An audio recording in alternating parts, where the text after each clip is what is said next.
bang, ooh, yeah. Car they got rain, ooh, yeah. Walk in the bank, yeah, yeah. Blowing the stank, ooh, yeah. I'm with 9, yeah. I got that rain, ooh, yeah. I got that bank, ooh, yeah. I get the bank, ooh, get sliced in the face, ooh, yeah. Slice in the face, ooh, yeah. Get sliced in the face, ooh, yeah. Cut like a knife, ooh, yeah. Get sliced in the face, ooh, yeah. Car they got bank, ooh, yeah. Car they got bank, ooh, yeah. Can we relate, can we relate, ooh, yeah. Can we debate, ooh, yeah. But I want debate, ooh, yeah. I took the cake, yeah, hey. All about cake, yeah, hey. Can we relate, can we relate, ooh,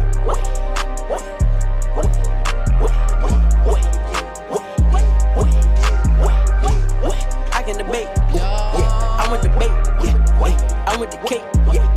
I want the cake.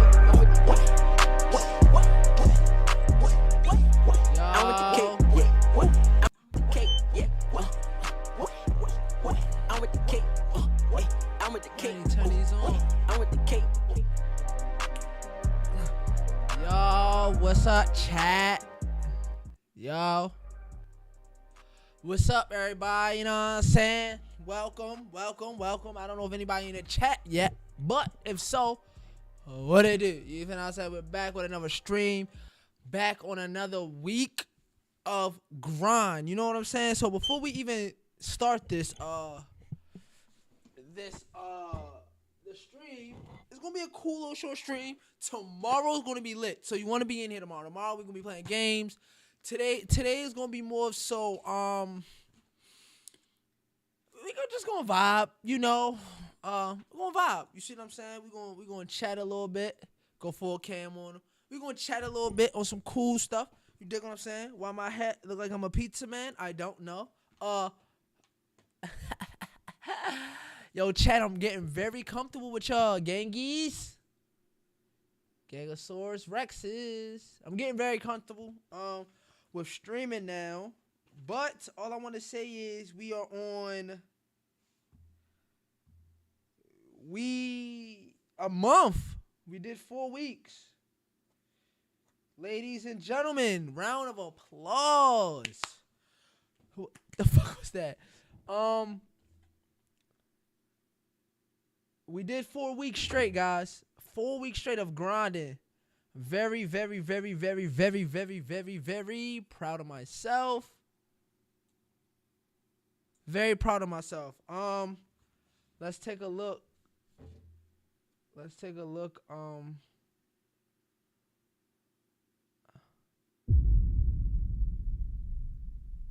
Alright, let's take a look though. Y'all can't see, but y'all can't see. But yeah, we on week 5. You dig what I'm saying? We on week 5. We on week 5. So we got 1, 2, 3, 4. We got 4 more weeks left of a 9-week grind, my kids. 9-week grind. And we ain't stopping because I don't know if y'all know, but before we start, let's give a round of applause for 331 followers. Round of applause. On Instagram. That's tough. We got 44K views in the last 30 days. So I've been, for the last month, 4 weeks, got 440K viewers on my Instagram. Moshi Yoshi Ocean. Let's go to TikTok. I'm very proud of my TikTok. Let's shout out to the 1,030 of y'all, 1,030 of y'all on TikTok. Give y'all some round of applause. And we're going live on TikTok tomorrow. Yes, tomorrow's going to be jumping. I'll probably gain way more followers than I got, hopefully. But we're streaming on TikTok every day until the end of times. I'm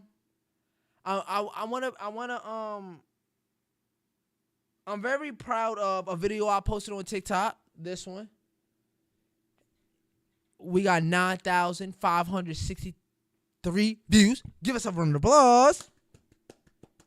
380 likes. 30 comments and 50 saved, and about over 100 people reposted it on TikTok. You know, guys, it just feels very good. Let's go to YouTube real quick. We just going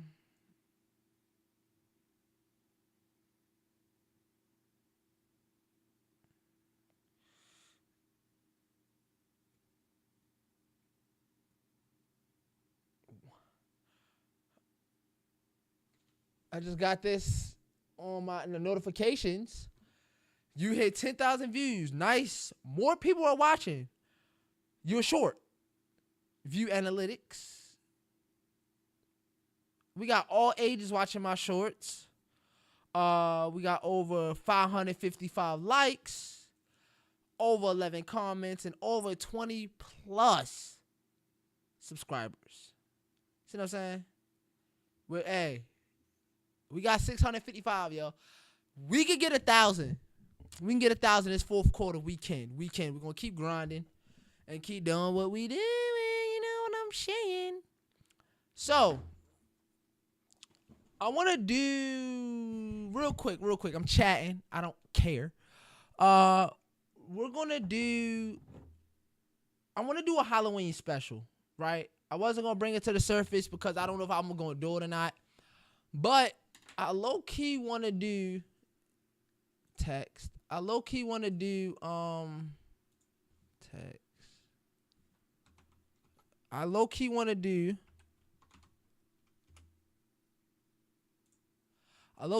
a Halloween special, right?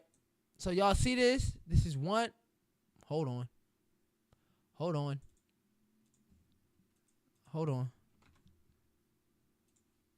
right. So I want to do a Halloween special, right? Y'all see this? Say one out of 31.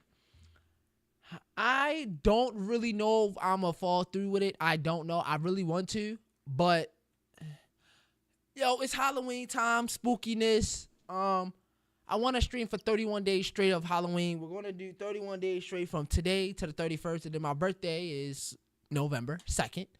We're going to try to do an IRL stream for that. Tattoo. We're getting a tattoo. It's already locked in, but we're not getting it on my birthday. But I'm going to stream. A low-key may stream on my birthday, but I want to do 31 days straight. I want to. So that will be the count. That will be the counter of how many days I'm streaming. So, is I'm going to stream 31 days straight? I don't know. But I want to because it gives me more things to do because we're going to do our regular scheduled program stuff, as in watching the new No Fugazi podcast. Y'all know that. Y'all know them. They're the ones who's getting me the most Yoshi. So guess what? Nigga, don't broke if it ain't fixed. I mean, don't fix it if it ain't don't break it if it. Y'all know what I'm saying. We're going to keep reacting to them, but a little less. We're going to react to some dead meat stuff. It's just all Halloween-y. We're going to be playing games. We're going to still be playing 2K, but we're definitely going to focus on for sure, more Halloween stuff. We're going to watch some short films and some scary short films, and we're going to watch. There's a whole bunch of stuff, bro. So we can just vibe out. So we're going to,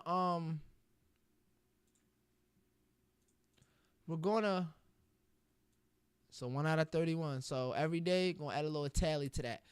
So let's get into it. With the new No Fugazi, you know what I'm saying? Yo, they've been, yo, listen, yo been getting me views, so I'm not gonna, why would I stop now, bruh? Why would I stop? But wait, one thing, hold on.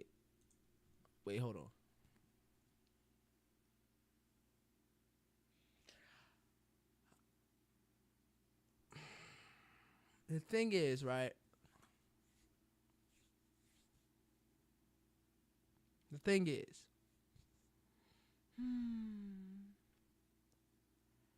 it's been a lot of people in my comments saying a lot of things, right? Oh, this, that, and the third, the guy this, the guy is that. Who cares? He's entitled to his own opinion, and y'all are entitled to y'all. So that's all I'm gonna say.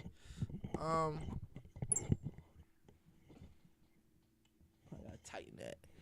But yeah, that's it. Let's get into it. We're gonna do 2 videos. We're gonna do 2 of these videos. Then we're gonna do some dead meat videos, and then we're gonna watch a short film. And then tomorrow, being here tomorrow for sure. Being here tomorrow for sure.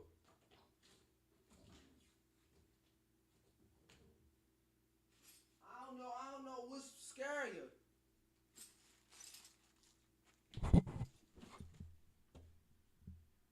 I don't know what's more scarier, Halloween or these young niggas, yo. These YNs. Yo, let me tell you, yo. These YNs are so ready to crash out. And guess what? You got it. You got it. I'm going to keep it a bean. You got it. Your YNs, y'all got it. Y'all definitely got it. Because, let me tell y'all why y'all YNs got it, right? This is why y'all got it. Because, one, I'm not getting Swiss cheese. Because, for some reason, y'all switches are different. Y'all switches, just, y'all shoot and it don't stop. I don't understand. And guess what? YNs, y'all, hey, here. Everything's in my pocket. Here you go. I'm not fighting you. What do I look like? And whoever I'm with, you're dead. You're dead because I'm running. Duh. Wake up. Wake up. Gotta be on the swivel. Gotta be on the swivel. Shit. You think you hello,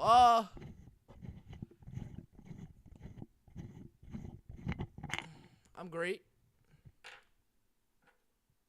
I am great.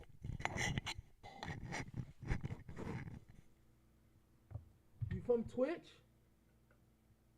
What they do?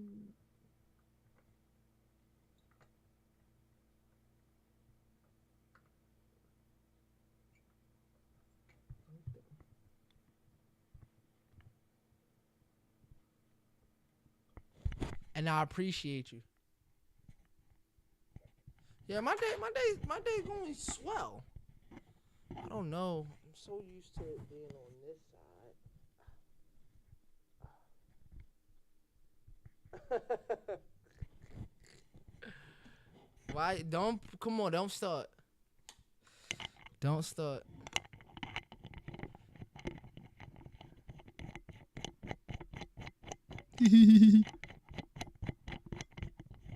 What?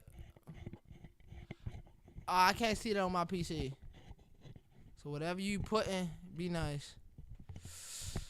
All right, let's get into it, bro. Let's get into the Halloweeny. Let's get into the Halloweeny spookmas. It's hot, yo.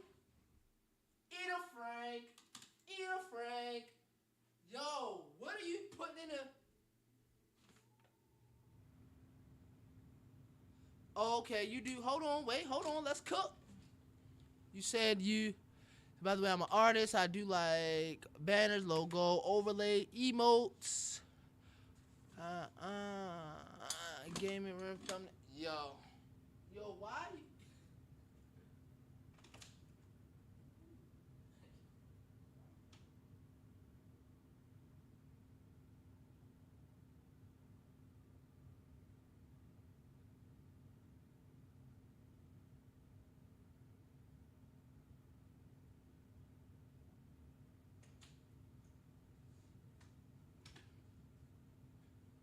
Alright. Okay, well, I don't really need, well, I don't got no motion for emotes, but I definitely do want some emotes, but I don't have motion right now for emotes. But let's get in, let's get into what we get into. Let's get into it. Yo, I'm telling you, bro, this nigga here.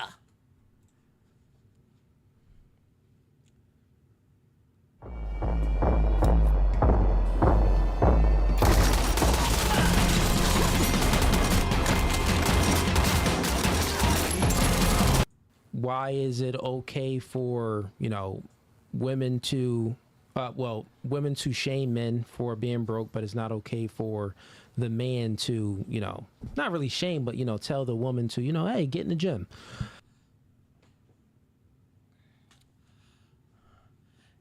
Answer that. We starting off guns blazing. Let's run that back. Why is it okay for, women to women to shame men for being broke, but it's not okay for the man to, not really shame, but, tell the woman to, hey, get in the gym. I would say one of the main things why it's socially unacceptable is because currently this world is being ran by the feminist movement. The feminist movement.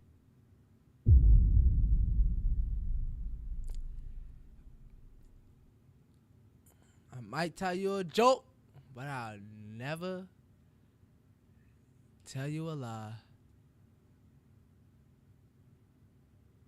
My Discord,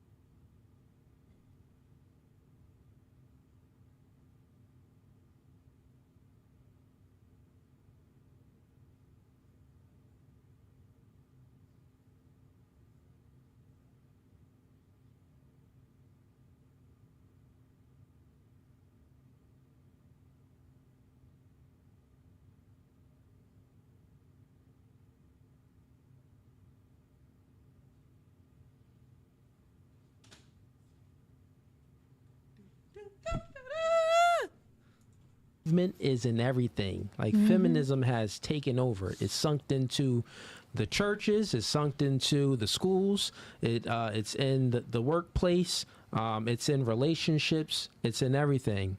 With that being said, it's what it's doing. The byproduct of feminism is we are prioritizing the woman's way of thinking and the woman's way of life, right? So it's backwards. My merch, God over man, man over woman, woman over children. We're prioritizing woman first over man. So everything is all messed up. And what's also happening, since the woman is being prioritized, women have they have a visceral reaction to feminine men. Like all of y'all, show of hands, y'all want a masculine man, right? You want a man that can protect and provide and that can lead you. But society is telling men to be more docile, to listen to the woman. I mean, everyone should be listening, but to actually prioritize what the woman wants, right? No, the man should be prioritizing him and his goals, because the byproduct of him prioritizing him and his goals is that, because men, when we get into a relationship, we always think about we never say own. So when a man makes money, he's like, oh, now I'm making money. And he's looking for people that he can, he's looking for people to depend on him when he's making money.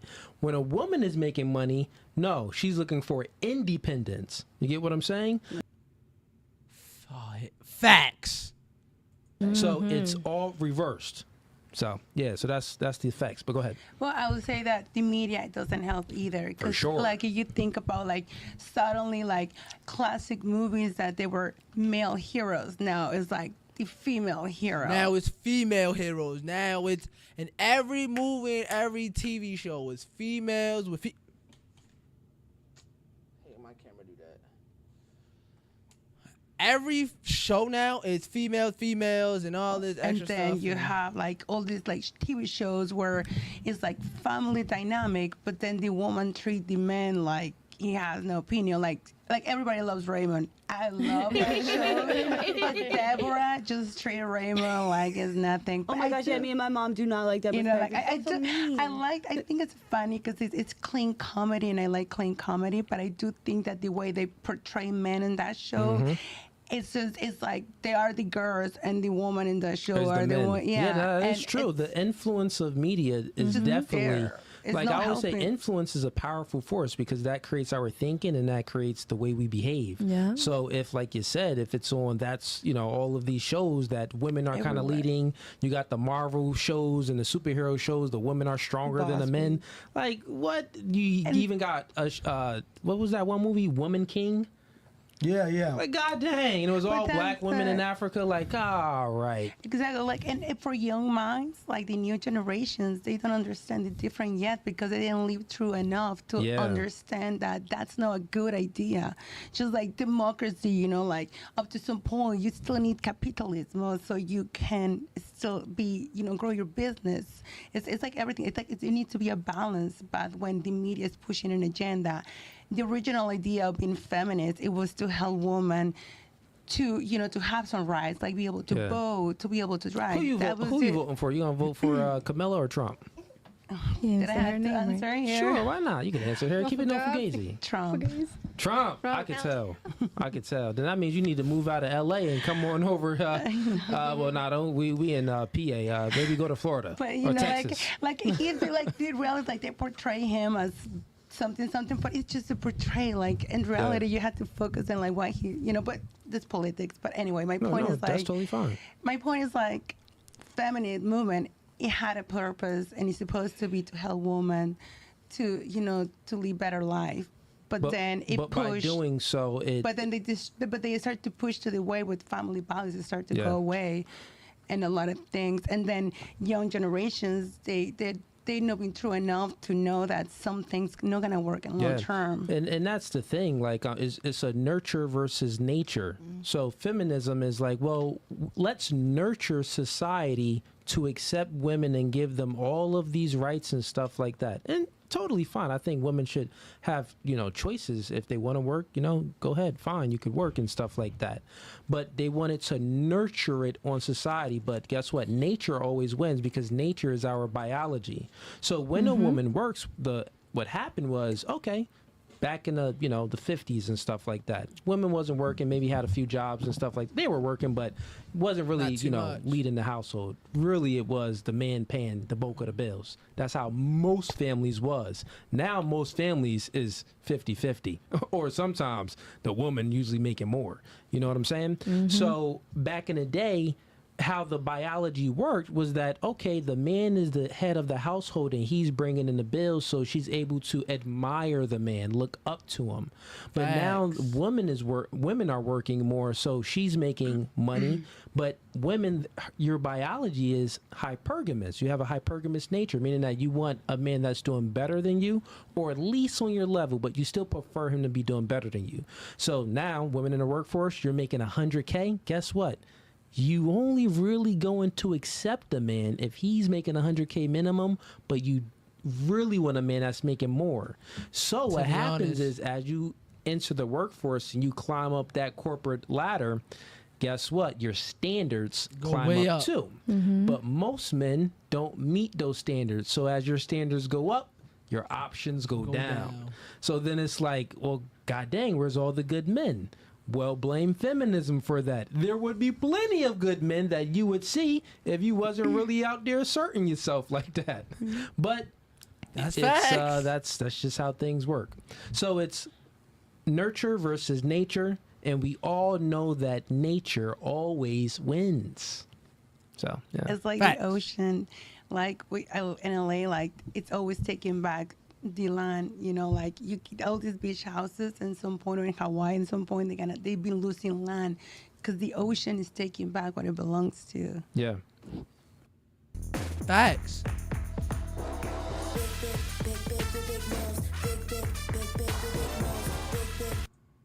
Can I say something? Yep.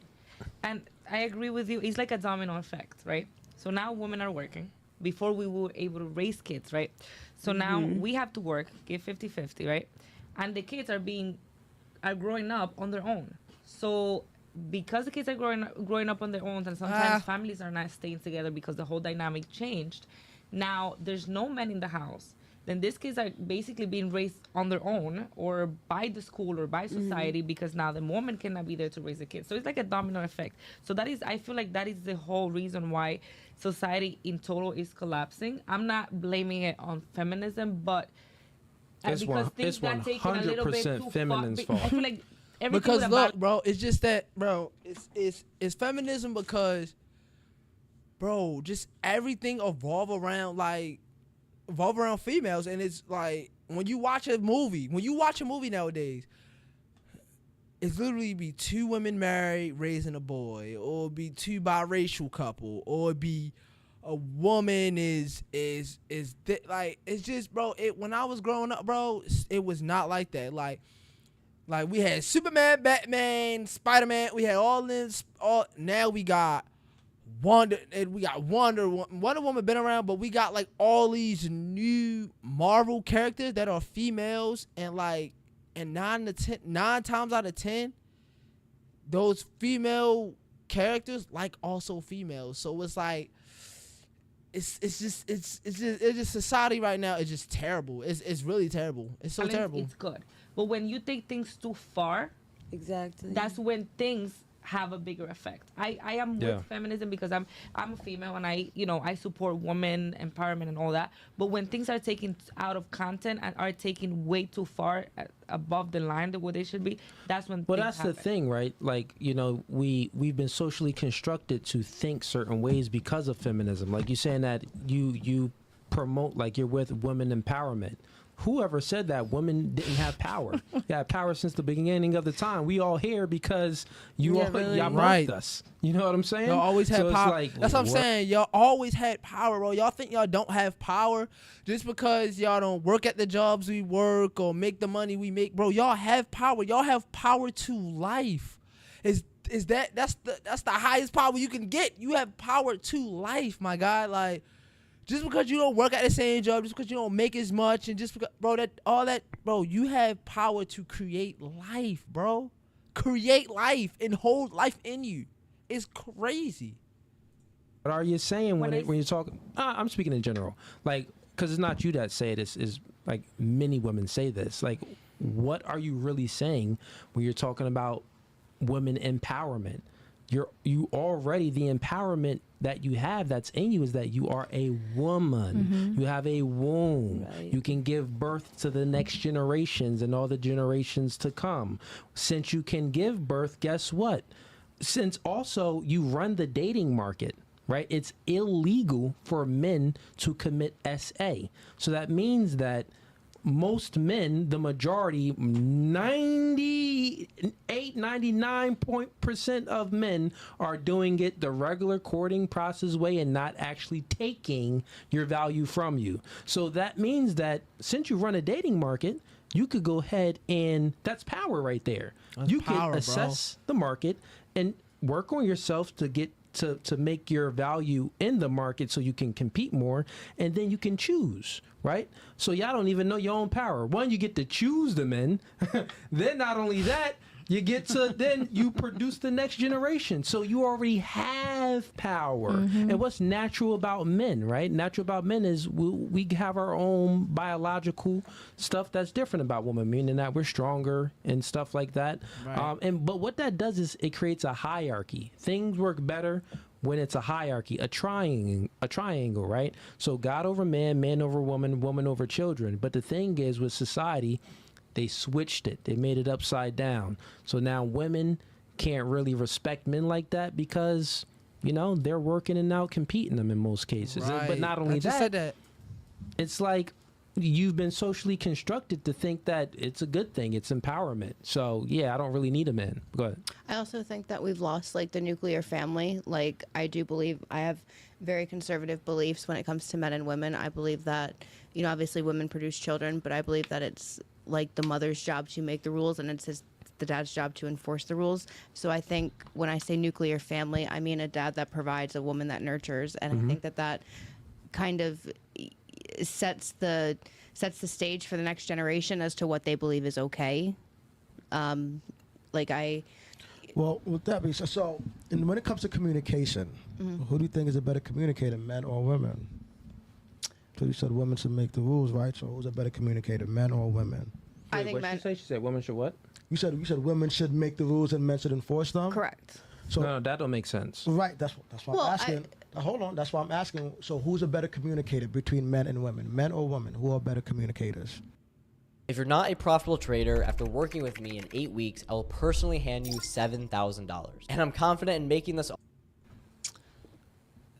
Well, that's up for debate. I got a better question. Yeah. That question that's up for debate, but we would all say men are better communicators. Me and you would say men are better communicators because we're more direct and we're going to speak what's on our mind. We're not going to tiptoe. But the question is that the reason why that doesn't make sense, if women should make the rules and men should enforce them, that's feminism to the 10th power. That's what that is. I'll explain, right? And please listen, no more hands up. Kind of get this work, right, to understand. So what I'm saying is you're saying that women should make the rules and men should enforce them. That's backwards thinking. Enforcement's rights is force. You don't have any rights unless you have force, right? So think about it. If you speeding, you get a ticket. If you don't pay for that ticket, you get a fine. If you don't pay for that fine, you go to jail. It's gonna pile up. It's gonna stack on more fines on top of whatever.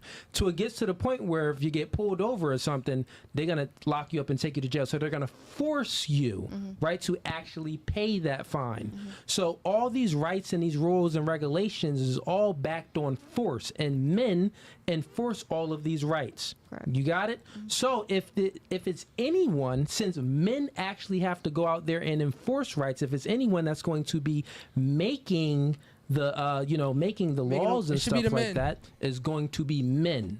Because that's backwards thinking. Why would we let the lesser do it when they can't even enforce their own rights? We have to enforce it for them. Right. So we should base things off of merit. Merit is the work that you put in. So now if a woman can out-compete a man, that's totally fine. It's merit. So everything should be judged off of what the woman can produce, because that's when it's genuine. That's when it's good. Anything else, if we're just giving handouts, that's when the world goes to crap, because we're trying to socially construct to trying to equalize things and change the pendulum. But go ahead. No, you had something, right? No. Oh, I thought you had your hand up. I was gonna add someone had a hand something up to over that. I feel like nowadays men are like ending things with more. Let's say more, right? Ending things with women. In Spanish, the term for this is come arroz. It's a girl who's at home doing nothing, right? So men break up with those girls because they're at home doing nothing. It goes back to like the 50-50, right? Okay. 50-50, but then at home it's 100-0, because a man, let's be real, like, do they like clean? What? It's not all men that do that. Do you clean at home? Do you wash the dishes? Do you do? But wait. It can't be 100. It can't be 100-0, because that how is it 100-0 if in that house that he pays for, that's 100. You wouldn't be able to clean and cook if you wasn't in a house. So it's like, so yeah, 50-50 or 100 if the man is providing. Okay, but then the woman is also providing when she's cooking, she's cleaning. That's 100-0, because the men don't do that. I got so you. It should That's never be equal. Do you know what I mean? Yeah, it should never be equal. No. Yeah, and then I get what you're saying. Like even if it's 50-50 and a woman is working too and a man is working, yeah, I can see the men usually don't be cleaning. Yeah, I can see even if he's not cleaning, but it's insurance. Men have insurance. Insurance like of what? You have insurance on a man. It's the protection. Explain. If in case something happens, if someone slaps your butt or something, or if someone disrespects you out in public, you got insurance that your man is going to stand up for you and punch that person in his mouth and fully protect you. If someone breaks inside the house, like these are insurance, like you have car insurance, you got renter's insurance, you got all of these insurances if in case something happens. Now because bad things could happen. Right. So that's the man. So even though it's 50-50 and he's not making a meal or he's not cleaning up just like you are, but your insurance. But listen, I'm gonna let you still finish. has the insurance to protect you. Okay. Now what's his insurance? Your insurance would be you as a man, when you go out there and you protect me, or you go out there to work, like you don't have to worry about, like being all cleaned, or your clothes being cleaned, or like you go out there because of me, because I am providing that for you. So your insurance is all right. You're gonna go out there, you're gonna look great. No. Wait, what you talking about? Okay, clean, yeah. Like as far as your clothing, you don't have to worry about that. Yeah, that's not because insurance. As a woman, that's your insurance as a man. Yeah, no. If you have a woman, your insurance would be like, all right, I'm not walking out like looking crazy because my woman got that for me. So yes, I'm gonna protect her, but that's what she's giving me. That would be like your insurance as a man, and a lot of men don't see that. Well, I'm just going based off what you said. I get what you're saying now, but based from what you said, that I wouldn't say that's insurance. I would say that could just be the dynamic in a relationship between who sets it. No, that's not. Insurance is if in case something happens, you're insured. So the man, you know, him going outside you're the house. You're insured to go out there with the full belly. You're insured to go out there looking clean. That's what I'm saying. Insured to go out. I mean, yes. I would use a different word. I would say that's, you know, that's expected. like that's expected. So for you, it's expected to protect us. All right, you said it. Well, you know, if we are expected, but the expectation, the expectation comes where it's like. Bad situations don't happen all the time. So it's insurance. If in case something happens, your man got you. That's what I'm talking about. What you were speaking about is, nah, man, we just expect that. That has to be. It has to. It don't have to. Relationships are different, so but those are still something. Those are things that would still make the man, that would motivate the man more, right? So think about it. If he can come home to a clean, now let's just be honest, right? Generally speaking, if it's 50-50, I mean, the man is doing things too. He's gonna be mowing the lawn. You ain't mowing no dang lawn. You ain't shoveling. There's men that don't do that. But I know there are exceptions, right? Like there are some people that don't do it. But let's just like girls, yeah. Let's just be honest, right? Keep it no fugazi. So if it's a relationship and it's 50-50, I got a home. You cooking and cleaning, he's mowing the lawn, and he's cleaning off your car and doing the whole driveway. But ideally, you would be cooking and cleaning, right? So, but the thing that you don't have to worry about is the protection. Okay. If in case something happens, he got you. But you as men don't have to worry about cooking and cleaning. That's what I'm saying. But we do the lawn. Facts. Mr. Bowman, your all right, but we do the cleaning. Those things aren't. But you expect the man to do the lawn, right? You guys expect to have what did you say? That's the difference. No, that's the difference. Your expectations, the things that we expect from you, cooking and cleaning, the things that you expect from us is mowing the lawn and shoveling the the driveway and stuff like that. Expectations, got it. The other thing that I'm speaking about is insurance. If in case something happens, danger, stranger danger, something happens, he's going to be there to protect you. Guys slap your butt, he knocking them out. Dude talk to you crazy in line or whatever, smooth claim. Yo, who you talking to? Like, man, get out of here. You know what I'm saying? It's that type of guy. And all of y'all women are attracted to those type of men. So that's what I'm saying. But anyways, I get what you're saying. I don't think we disagree. I think we was kind of speaking between one another. I have one question. Yeah. If we're doing 50-50, right? Economically. Yeah. And at the home, I'm expecting to do all of the things at home, right? And the guy's not doing his part of the home, like cutting the grass, doing the manly things. Should he expect the woman to do all the girly things?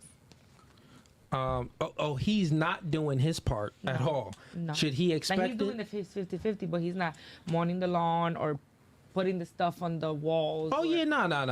What was... if he's not holding up his end of the bargain, then it's like, of course the woman is probably not going to hold up her end of the bargain. So should he expect it?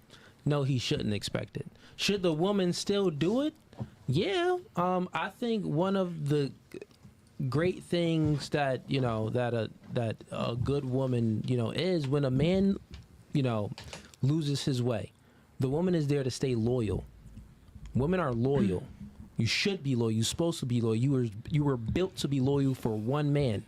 You look for quality. You have a hypergamous nature. You want the best. So if you get a man that's a quality man, but then he falls off his path, meaning that you know, maybe lose a job, or maybe he has a drinking problem, that woman still needs to stay loyal, because that's how the man, a loyal woman helps a man find his way back home. So if you like that clip and you want to watch more, click right here. But if you want to watch the... What the hell? That was a quick one. All right, let's get into the next one. Then tomorrow we're going to do 2. Tomorrow we probably do 1. Let's get into the next one.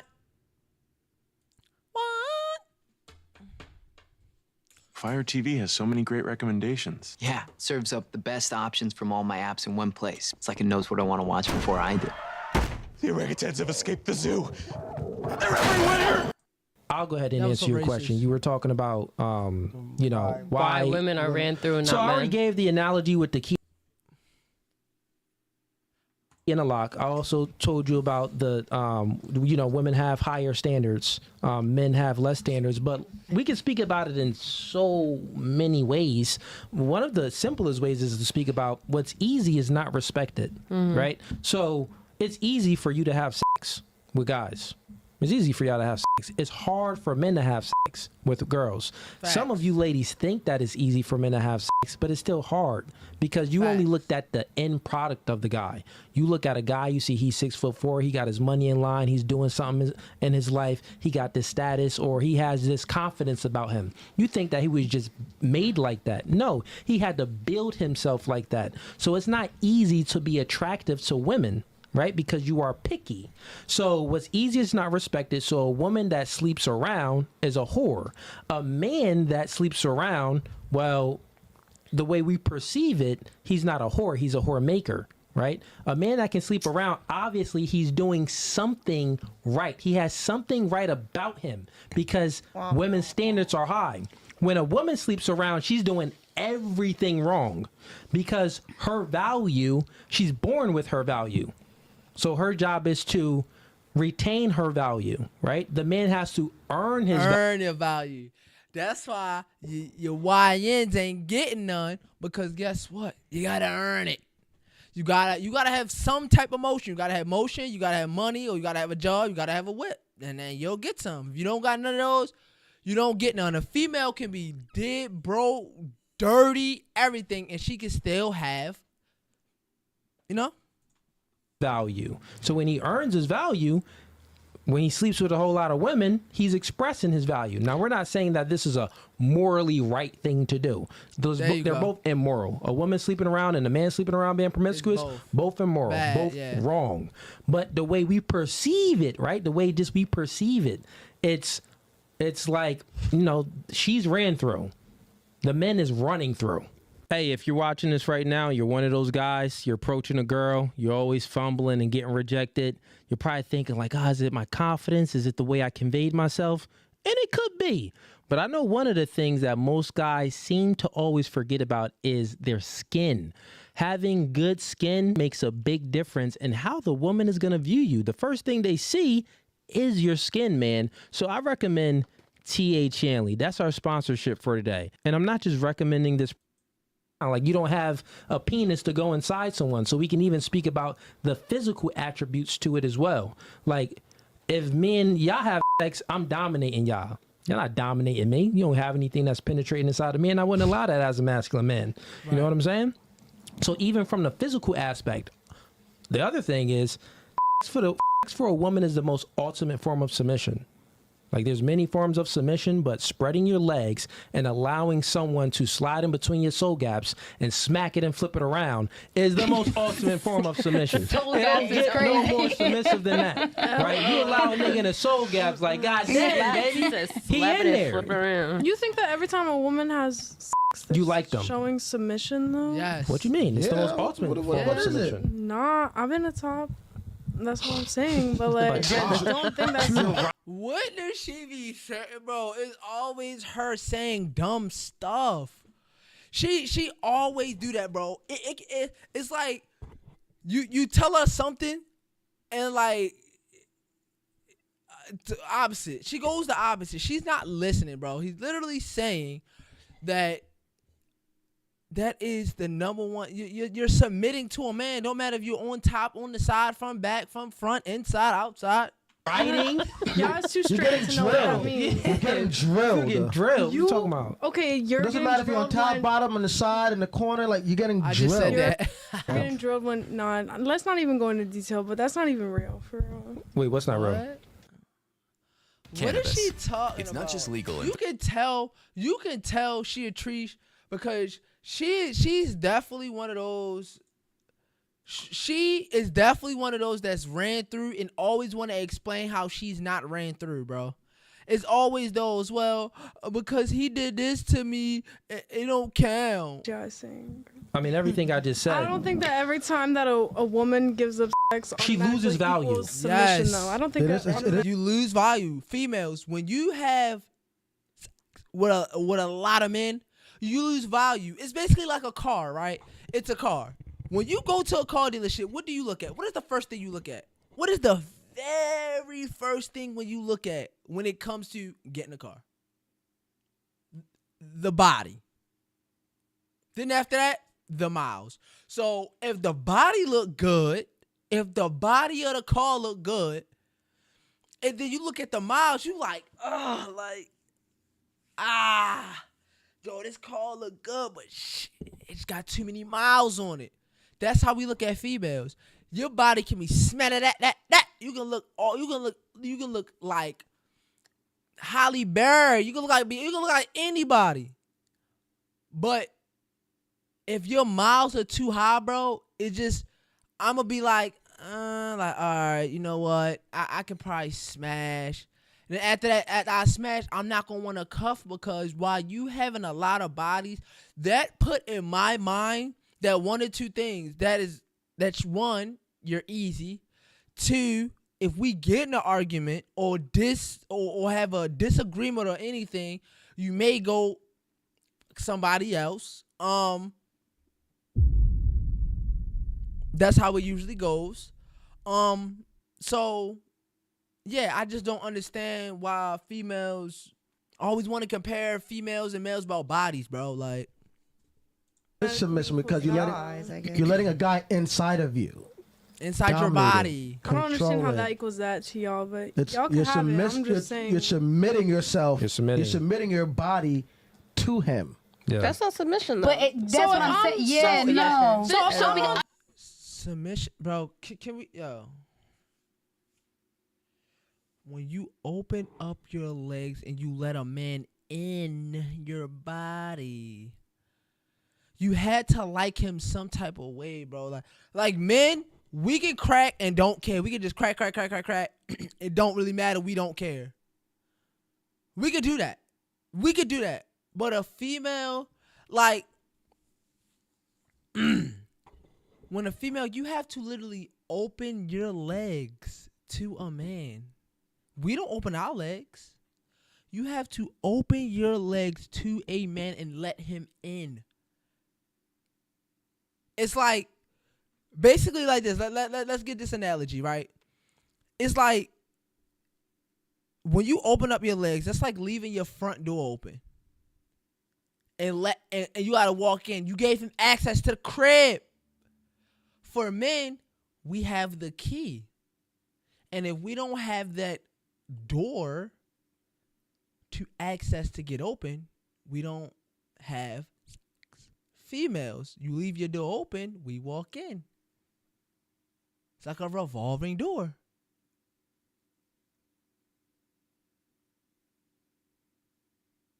Like, come on now.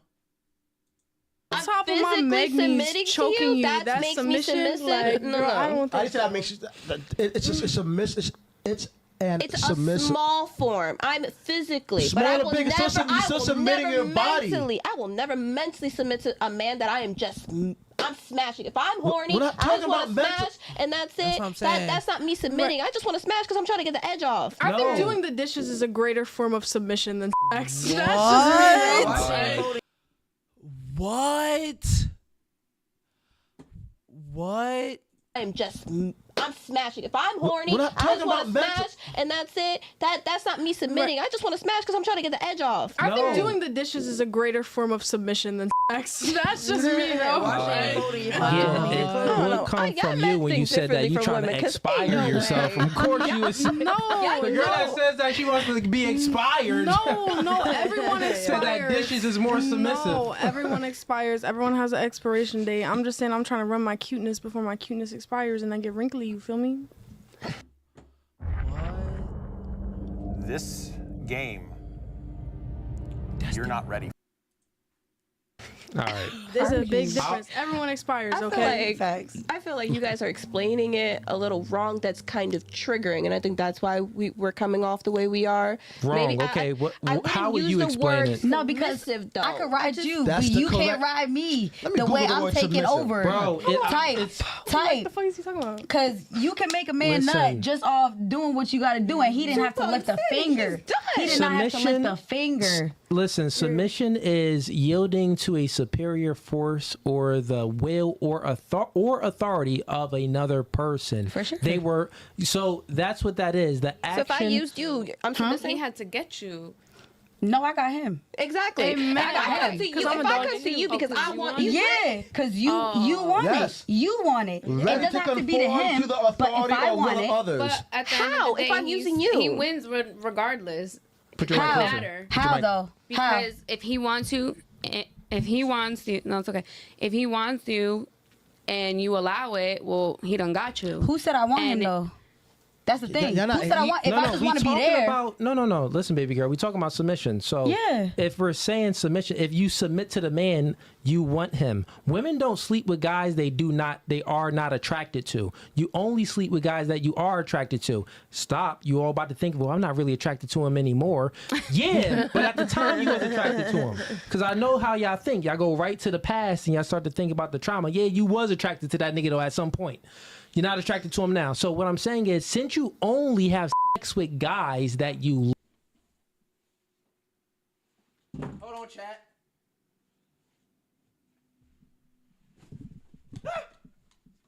Where did it go? Hold on, chat.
I know my cam off, nigga. Had to do something, bruh. Had to do something. All right, let's get back to this. Like, therefore, you built up emotional connections to him to a degree. Not saying that you're in love with him or all of this stuff, but you liked him to the point where you disqualified other guys that was hitting you up and you let this guy clap cheeks. So therefore, you submitted to another man out of many other men, right? So with that being said, men, we don't operate like that. And even from the physical aspect, we are dominating you. We have something that goes inside of you. You are a nail. We are a hammer. It's totally different. Like, we got different tools, baby girl. Okay, so let me give you an example. Men that pay for sex.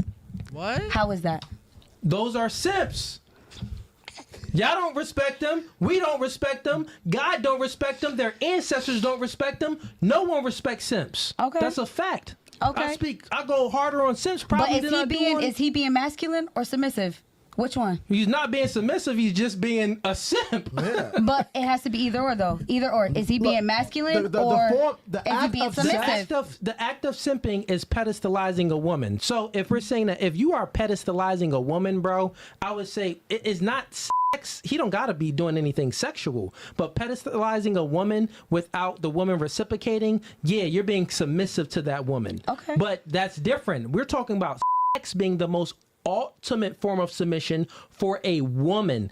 Sex is not the most ultimate form of submission for a man. If we would say submissive, but I would use another word.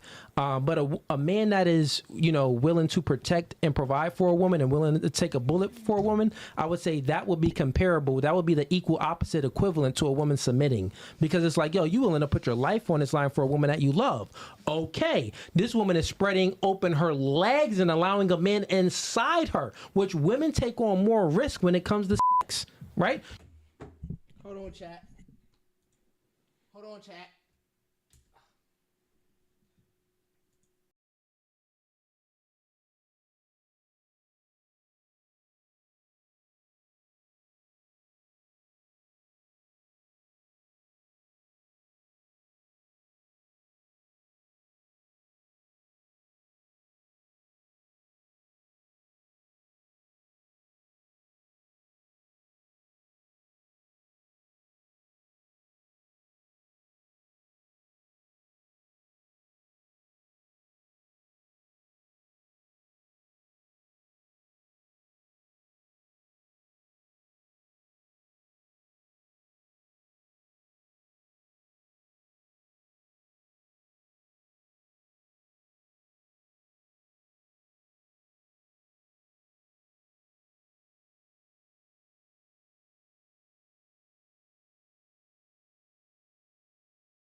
All right, chat. Sorry for that. Woo!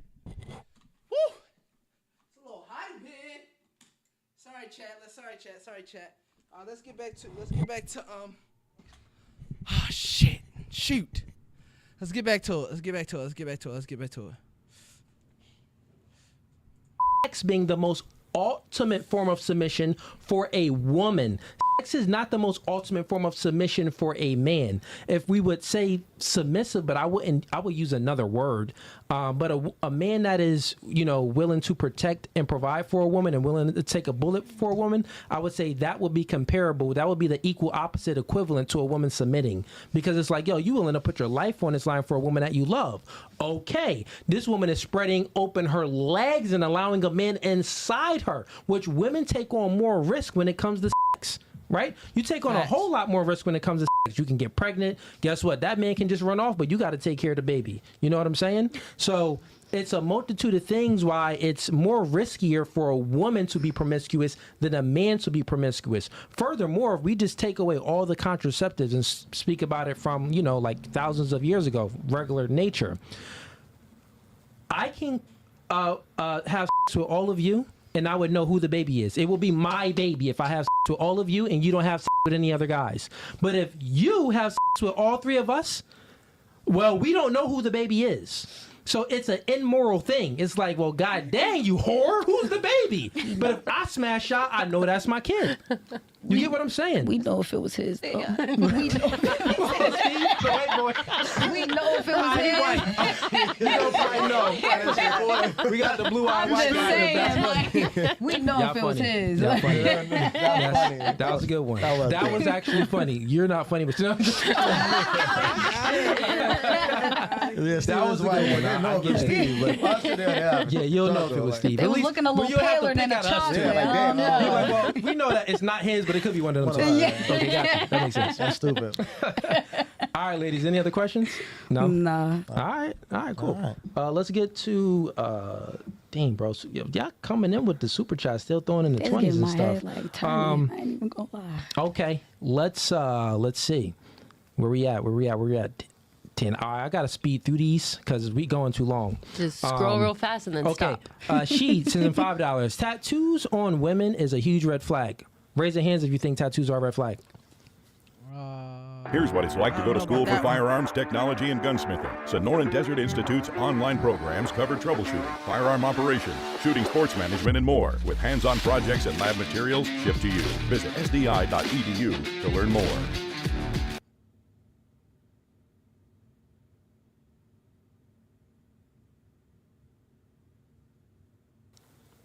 Raise your hands if you think of tattoos as a red flag. No? Okay. Raise your hands if you think of tattoos are a red flag. All right, cool. Next question. He want to argue. I know they want to argue. We got so many super chats. We're going to argue in a second. Keep it in mind. We're going to argue in a second. Keep it in mind. 2024. We got Myron Jones sends in $5. He says, y'all can abort children, right? Question. Is it okay for men to not pay child support for a child they don't want? Yes. Josie? Next. I mean, they don't pay it anyway. Yeah. I mean, I guess. Okay. What was it again? I'm sorry. Okay, Just so I can get both y'all sides. can abort the baby. Yeah. So, Yeah. since y'all can abort, Is it okay, is it okay for men not to pay child support? If you don't want that the kid. he didn't want? If it was unwarranted, then yeah. I was like, if he spoke to you highly of it, like, I don't want to have this kid, I don't want this kid, and you chose to have it on your own, then that's yeah, on you. Yeah, no, Okay. then yeah, no. Okay, same thing. Okay, Yeah. it's on the man. Yeah, it's just crazy that the laws don't follow that. They favor the woman. So meaning that women have the choice to not take responsibility for their actions, Bro, but not men, we even don't in have half that the choice. States, that's hilarious in like less than half the states, but go off. Oh, I mean, you could always travel to another state. We got Let Them Have It sends in $5. Do women on the panel feel... do the women on the panel feel as though they passed up on the man they should have married because they were not ready or not ready mentally for him? A good question. Do you think that you passed up on a man that you should have married, like in your past? silence is loud. No, maybe one of my exes, but yeah, it was a man. Okay, what about you? For me, I don't think so. Everything happens for a reason, so that's how I feel. What about you? For me, this is so sad. I met the man that I felt like I should have married, but then he passed away, so now I'm just out here, you know. But here we are. Oh, that's tough. Fair enough. What about you? That's tough. Sorry. No? You? Possibly, but then no, maybe not. No. What about you? If I passed up on a man that I think I should have married. It's the Planet Fitness Strong Choice Sale. Why pay more for the same weights at other gyms when you can save tons at Planet Fitness? Save $28 or more when you join today for... think so. Yeah, and chat, usually it's going to be a no for this question. What I've discovered after interviewing, well over 500 women right now. That's probably crazy. I don't know, it's a lot. It could be 1,000 something. I don't know. What I figured out is, men, we have genuine love for women. Like, we love them. Our exes, we not speaking bad about them. It's like, oh yeah, that's my ex. Like, I hope she's doing well. I love that chick, right? Like the love is like kind of forever almost. But when they break up a man, no, they hold that resentment forever. Like, nigga, I remember everything that you did to me. Like, they hold on to all the bad things. Guys are just like... And females they always hold on to the bad things and never hold on to the good things. That'd be crazy. Just because we broke up, you take that and just... She could even do him wrong, but it's like... Man, that was Katie, man. She had the cakes. Y'all be holding Katie with the cakes. It's like same thing. You might not like. Y'all don't be like, oh, that was Tyrone, like, daddy. Nah, you be like, Tyrone, all this thing, he put me through all of this. No, and guys do the same thing. No, we be like, it's half and half. Because, there might be that one ex, it's like, all right, he did me wrong, but damn, I low-key miss some things. It depends on what they are, though. But it's like, you missed that schlong. You missed that schlong. It was the I can back. tell you that. You know how hard it is to find a man who can really be good in bed out here? Oh my God. Who can really put in the work? So it's like, there's some men out there, I'm just like, I miss that about you. Everything else you trash. But praise the Lord, he blessed you. I got so much stuff to say about that, but I know. Let's just get some super chats. All right, let's get it. Super chats. All right, and the combos get so good at the end where we could just. Right. I can have like a 5-hour podcast, but it's like he can't do it that long. Okay, fair enough.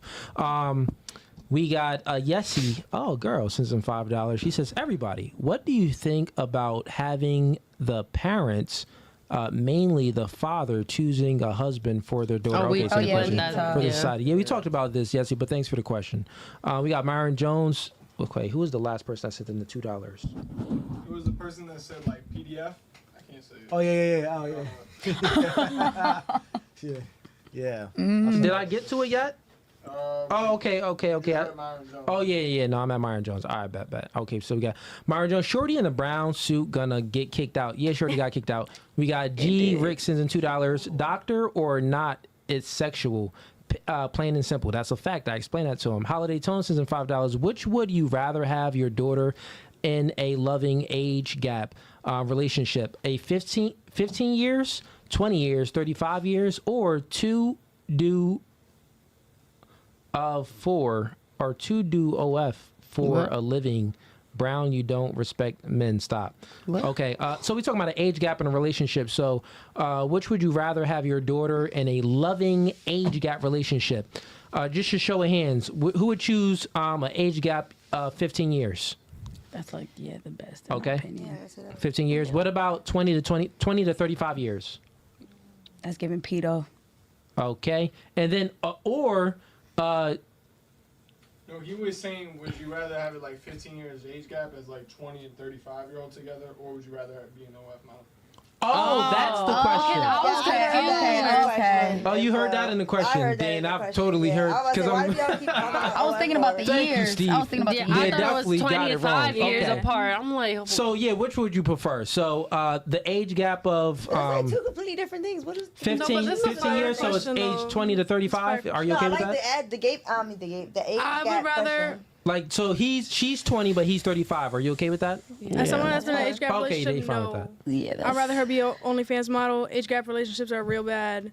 I feel like that's more worse for your mental health than the repercussions of OnlyFans. Who else would choose their daughter to have an OnlyFans than in that age gap relationship? I'd rather do the age gap. How many of y'all have ever been in an age gap relationship, though, of like 20 years plus? No, not that. Especially as 18, 19, 20 years old, because they're talking about a 20-year-old. I was 18 and my father was 28. And then I was 25 and my ex was 37. So... An age gap relationship between a man and a woman that is, the 20 to 35 years old, that isn't a problem. It's actually like I would say it's more of a good thing. The reason being is because women look for qualities in a man that it takes time to acquire. Like, it takes time for a man to acquire value so the woman can truly respect, admire, and submit to her man. So a guy that's 20 or 25 years old, well, he's more likely that's not going to be, has his career and stability and things going for him where it can give the woman a comfortable life. He still is working on himself as a man. You know what I'm saying? And it's okay to still be in that field in a relationship where the man is working on himself and the woman is. That's totally fine. That is beautiful if you can maintain it. But modern day women, y'all don't really operate like that. Like, you want to wait at the finish line and pick the winners, meaning that you're looking for a man that already is accomplished and earn his value. So a 35-year-old guy dating a 20-year-old, well, she's more likely to submit, be compliant, respect, and admire that man because he's established. That's facts. You get what I'm saying? But So she's going to follow his lead. And the thing is, in a relationship, you want a leader. All women. Show of hands, do you want a leader? For you sure. want a masculine man. So if you want a leader, which man would embody those characteristic traits? The older man would embody more leadership characteristic traits. So it's not a bad thing. I think that in society, the way you view it, you're looking at it as that older man would take advantage of the woman. Any man, the fact is, any man can take advantage of any woman, and any woman can take advantage of any man. It's all about choosing the right man. Age don't got anything to do with it when it comes to a man. Does that make sense? Yeah, but like, A, what are you even looking for in a 20-year-old, as a 35-year-old man? And B, if you're an established, no, let me say my second point first, because if you're a really like established, successful 35-year-old man, what are you looking for in a 20-year-old that's still in college, has no job, has no life, has not had her life established? Or like, y'all have nothing in common. Attraction isn't symmetrical. So what you look for in a man, you look for the man to embody all of these characteristic traits. You look for experience, right? Men, we look for inexperience. So you look for the man to be experienced because you look for a leadership. Well, how can a man lead you if he's not experienced? So you need him to go through some things to build up calluses on his hands. So if you're in a relationship with him, you can rely on him and know daddy got this because he done handled it before. Nah, but that is a fact. PDF file of no, the difference is grooming. It's not the same. It though. is the same. The difference is you're just viewing it wrong. It's just giving gross. No, it's actually not. He's got a point. Okay, I like older men. I personally, I'm 26. I've dated even a man who's in his 40s at one point. I don't know what it is. I like someone who's mature. He's got the experiences. He's not in that mindset of, I'm young, I want to have fun, I want to do this, I want to do that. No. Plus, he also has kids, and I love that. I like that. Now, me personally, as a woman, I seek for that. Honestly, you might see that as pedophile. I see that as that he's my daddy. Time out real quick. You like older men. Be honest. The things that you look for in a man, you explain your relationships on the last podcast. Aren't you 20 years old? But me, yeah, she is. And you want older men. You want a guy that can hold you down. I got the bag. I don't want an older man anymore. I'm saying I've lived those experiences, and maybe every girl's experience. How old was your ex? My ex, he actually was younger. My ex was like 24 or something, like 23, 24. Still older. What about this before that? Yeah, I never dated a man actually my age, but like older, like by 2 or 3 years is not 15-year age gap. I'm telling you, the guys that you're attracted to, all the qualities that you want in a man, you explain the qualities that you want in a man. I'm telling you, all those qualities that you want in a man, the older guy will embody those characteristic traits, not the younger man. I've dated men well beyond your age, and honestly, low key, like they all be the same, like whatever, and it just is what it is. But it's like probably why you're traumatized and you think it's weird. You gotta look. Honestly, I'm gonna keep it real. Like you're a stripper, so the kind of guys you're coming across aren't the same kind of guys that would attract a woman who doesn't strip. So you're not attracting the same kind of older men like Ass would attract or like Cat would attract because you strip. And only certain type of guys go to strip clubs and take girls like in strip clubs seriously. Yeah. But I don't meet men at strip clubs. But I mean, like only certain guys. It's like this. Well, he's speaking facts. Only certain guys is actually gonna like wife up a stripper.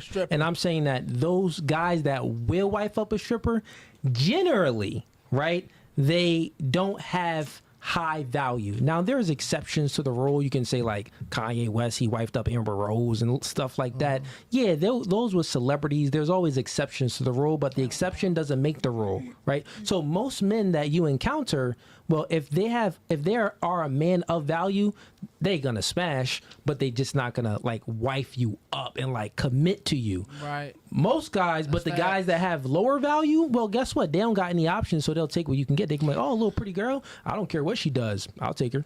So what's the difference between a girl that's 20 dating a 35-year-old from a girl that's 20 dating a 50-year-old?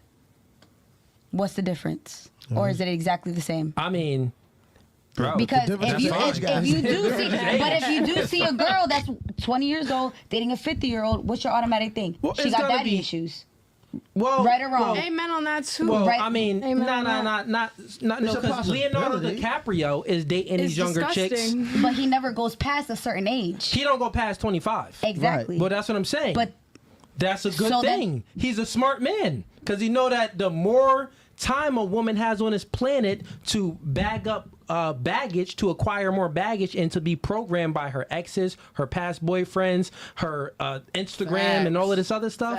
The more time she has to acquire that, the more likely she's not going to be able to submit and follow his lead. But look at him now, still not married, He still don't not in wanna a steady relationship. That's the thing. You asked me that question about like, oh, well, why aren't you married? Marriage is not a win for a guy in 2024. Like, generally speaking, men, we don't care about marriage, right? We care about a family and giving commitment, but like, we don't get excited for the ring. We don't get excited for walking down the aisle. That's what y'all get. Y'all get excited for the ceremony.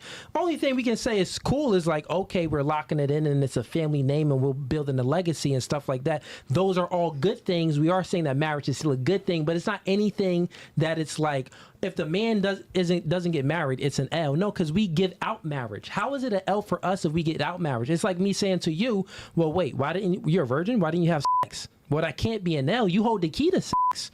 I hold the key to marriage. If I'm not giving it up, it isn't an L. It's my key. You know what I'm saying? So you can't use the marriage thing to try to disqualify a guy and say that, oh, he can't really he's maybe not good in relationships because he's not married. No, it doesn't work that way. Yeah, if we're dating and I decide not to marry you, you holding that L, not me. But he has yet to settle down. He has yet to be with one woman. He doesn't want to. He has so many women chasing after him. Why should he settle down with one woman? And that's up to him completely. But back to what I was saying, what's the difference though? What's the difference between the age gap? What's the difference? The 35 to 50? Exactly. It ain't really different in that age gap. It's kind of like, okay, sometimes it takes more time for a man to acquire value. Like men don't really accomplish and acquire their value until like they're 40, 45 years old anyway. Yeah. So you'd be okay. A 50-year-old man would be more established and more able to provide the girl, the woman, a more comfortable life. The only thing that I would say is like, okay, he's getting older. He can still bust nuts to the day he dies and impregnate girls, but you know, a man's semen count does go down. His testosterone does go down, but he could take T. You know what I'm saying? So it's like, it's not really an L. We can see that there are negatives maybe, but the positives outweigh the cons for sure. The pros outweigh the cons for sure in that situation. That's what I would say. If y'all could think of some very So would you allow like your son or daughter to date somebody with that big of an age gap? Would you allow that? Well, son dating a 50-year-old woman? Hell no. No, that's an L. Hell no. She can't give him no kids. Well, why not? What's the difference? Well, that's a difference because... What's the difference? Women age like milk, men age like wine. Wow. A chick that's 35 or 50, man, she done 30... Let's stick with 35. She done lost 80% of her eggs. It's a high-risk pregnancy.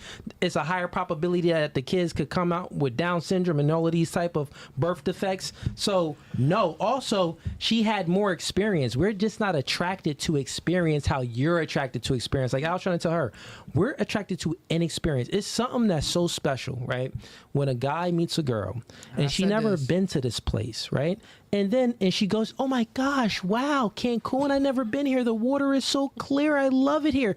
Oh, we're at this resort. Wow. But if she's been to these beaches, if she's been in that nice car that bends, if she's been on that sitting in first class and she had all of these experiences, it's like, God dang, it ain't fun. Men want to be the superhero to your world. And that is facts. That is facts. That is facts. Being the first one to take a, you know what I mean, a Turks, Dior, that's fact. Right? That is Okay. fact. That's kind of like, We want to be a first to everything. we Be a like first that everything, journey bro. of being a first. That's fact. But Put it let's like say, this real quick. say it's your daughter, though. All right, you're staying on the son. Say it's your daughter. Well, oh yeah, no. Well, But say it's a daughter. I agree with that. Yeah. If my daughter is 20 years old and she meets a man that's 35 years old and Not she even wanna, 50. Let's say it's 50. let's just say hypothetically she meets a man and he's 50 years old and because I'm gonna I have a daughter, so I'm gonna be picking, the man that she dates, and he happens to be 50 years old.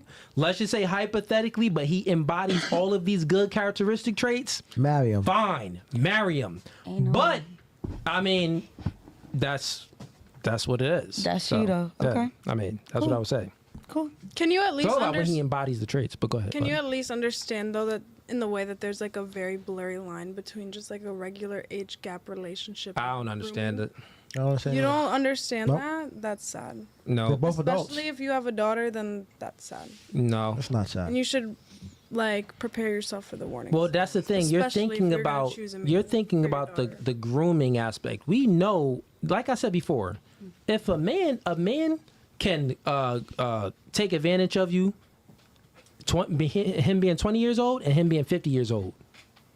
Either way, you could be taken advantage of, right? So it's not The about age the don't really age when matter. it comes to the man. It's about the characteristic The traits age that don't really he matter. embodies as a man, because it takes time for the man to acquire value. That's all I'm saying. There was girls in high school with their boyfriends in high school getting taken advantage of. Yeah, it's like at young ages, like like that. I mean, Yeah. if he's a crappy man, it don't matter what age. It don't matter, bro. Gonna get taken advantage of. So if you like that clip Hey, and you want to it watch more, don't matter. But listen, chat, we're gonna watch these two tomorrow. We got them two tomorrow, but we're gonna watch a little bit. Let's get on the spooky side, all right? Why did I look up melt? We're gonna look up dead meat. Pause. So I'm gonna try to get into the. So this is basically just some videos on,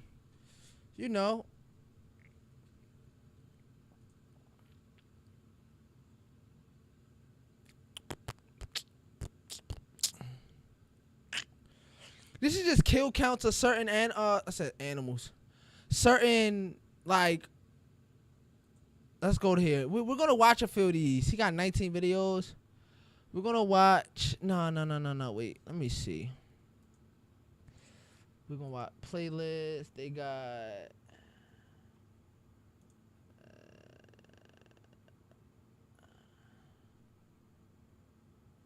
Oh, you got nope kill count.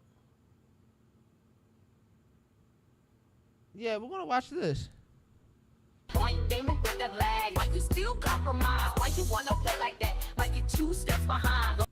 Hey everybody, in case you didn't know, we've moved all of our non-kill count content over to another channel. The channel you're watching right now, that's been here since 2017, will only post kill counts from now on. If you want to catch anything else that we do, it's over at Dead Meat Presents, our new channel that you should subscribe to right now. And by anything else, I mean everything else. The Dead Meat Podcast.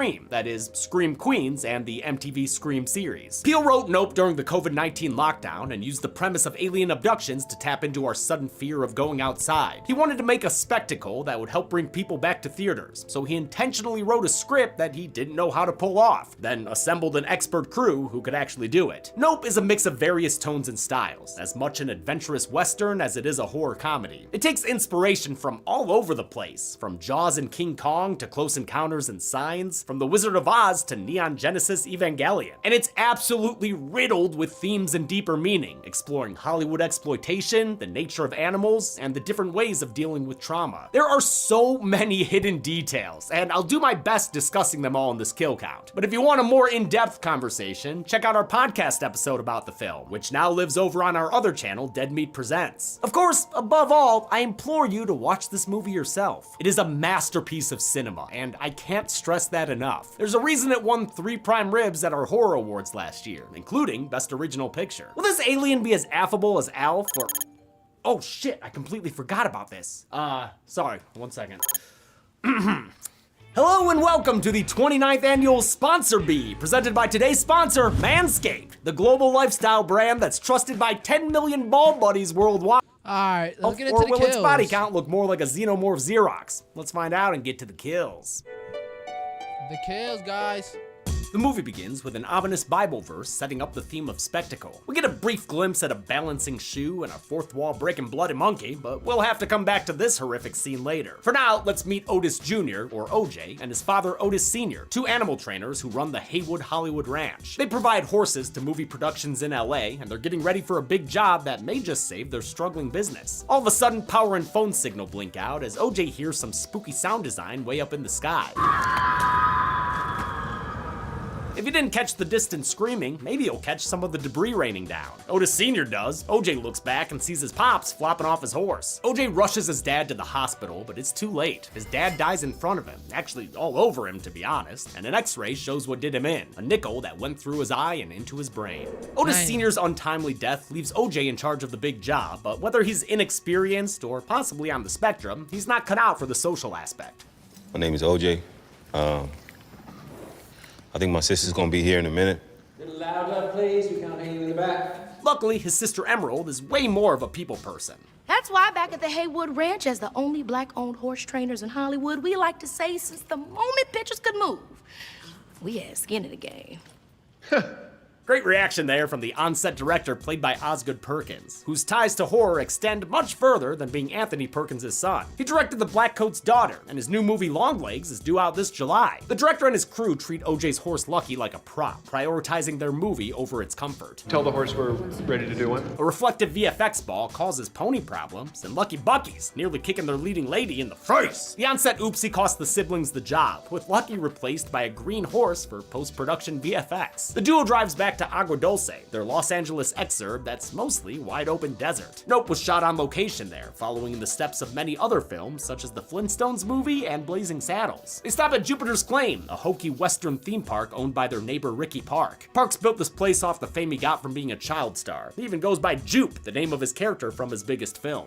You literally the Asian kid from CASHAPP? Production built this entire little western town from the ground up, complete with a steam-powered train and an actual petting zoo. To save a little bit of time and money, everything was built at 3/4 scale, but still, they went all out bringing this place to life. Peele and producer Ian Cooper even thought out the park's in-universe economy, where visitors would have to pan for gold that they then exchanged for Jupe Jangles, the currency of the land. Their efforts were preserved when a lot of the set was moved to Universal Studios Hollywood. I was lucky enough to walk around it as part of a special event a couple of years ago, but visitors can still see it all year round as part of the tram tour. Haywood Ranch has been selling its horses to Jupe to make ends meet, and now that they've lost another job, Lucky is the latest to get sold. OJ wants to set up a process for him to buy the horses back, but Jupe makes a counteroffer. He wants to buy their whole ranch outright. The siblings discuss the deal later that night. Em had a complicated relationship with her father and wants to pursue other jobs in the industry. And I'm Emerald Haywood. I direct, write, produce, act. I do a little singing on the side. Motorcycles, baby. Look, I make a mean grilled cheese. If you're looking for crafty, just holler at me. But OJ was the chosen horse heir and is less inclined to take the offer. Pops did something when he made this place. He changed the industry. That's real. I can't just let that go. I love the sibling dynamic between OJ and Em. It's sometimes combative, but they ultimately love each other and are friends. So I guess you don't want to see what's good with Dad's liquor cabinet then, huh? I got that hobby weed too, actually. I especially like watching them reminisce about their father, since I just went through that myself with my own sister. Love you, Janelle. True to life, it's not always positive memories. Em recalls a time she was supposed to inherit a horse named Jean Jacket, but Otis Sr. instead decided to use it for the Scorpion King. She remembers watching OJ train her horse from the window, and remembers him watching her watch him. Their sibling bonding segues into tunes, but Em grooves so hard, one of their horses runs away and gallops into the night. OJ follows the white horse, whose name is Ghost, out to their property line, where he hears Jupe's voice coming over a loudspeaker. He watches as the UFO-looking lights of Jupiter's Claim power down as he once again hears the sound of distant screams. As the screams travel across the sky, so does the power outage, taking out radio towers and even pausing Em's jam. The source of the screams and rolling blackouts appears to be a friggin' flying saucer in the clouds. Holy shit! A freaked out OJ tries to check the ranch's cameras, but the power outage prevented them from capturing anything. He discusses the incident with his sister. What's a bad miracle? You gotta work for that. Nope. He surmises this UFO is the thing that killed their father, and the two realize that selling footage of the spacecraft could be the solution to their financial woes. This movie's stunning nighttime photography comes courtesy of cinematographer Hoyt van Hoytema, a Christopher Nolan regular who earned an Oscar nom for his work on Dunkirk. Van Hoytema shot Nope day for night, meaning all these scenes at night were actually filmed during the day. They had to do that since it'd be impossible to light the expansive desert landscape at night. Based on a method he used in 2019 for Ad Astra, Hoytema used a custom rig that he refitted from shooting 3D to shoot scenes in both infrared and 65mm at the same time. The footage was then layered together in post-production to beautiful effect. This is insanely impressive stuff, as if shooting handheld with an IMAX camera wasn't already challenging enough. It's an appliance.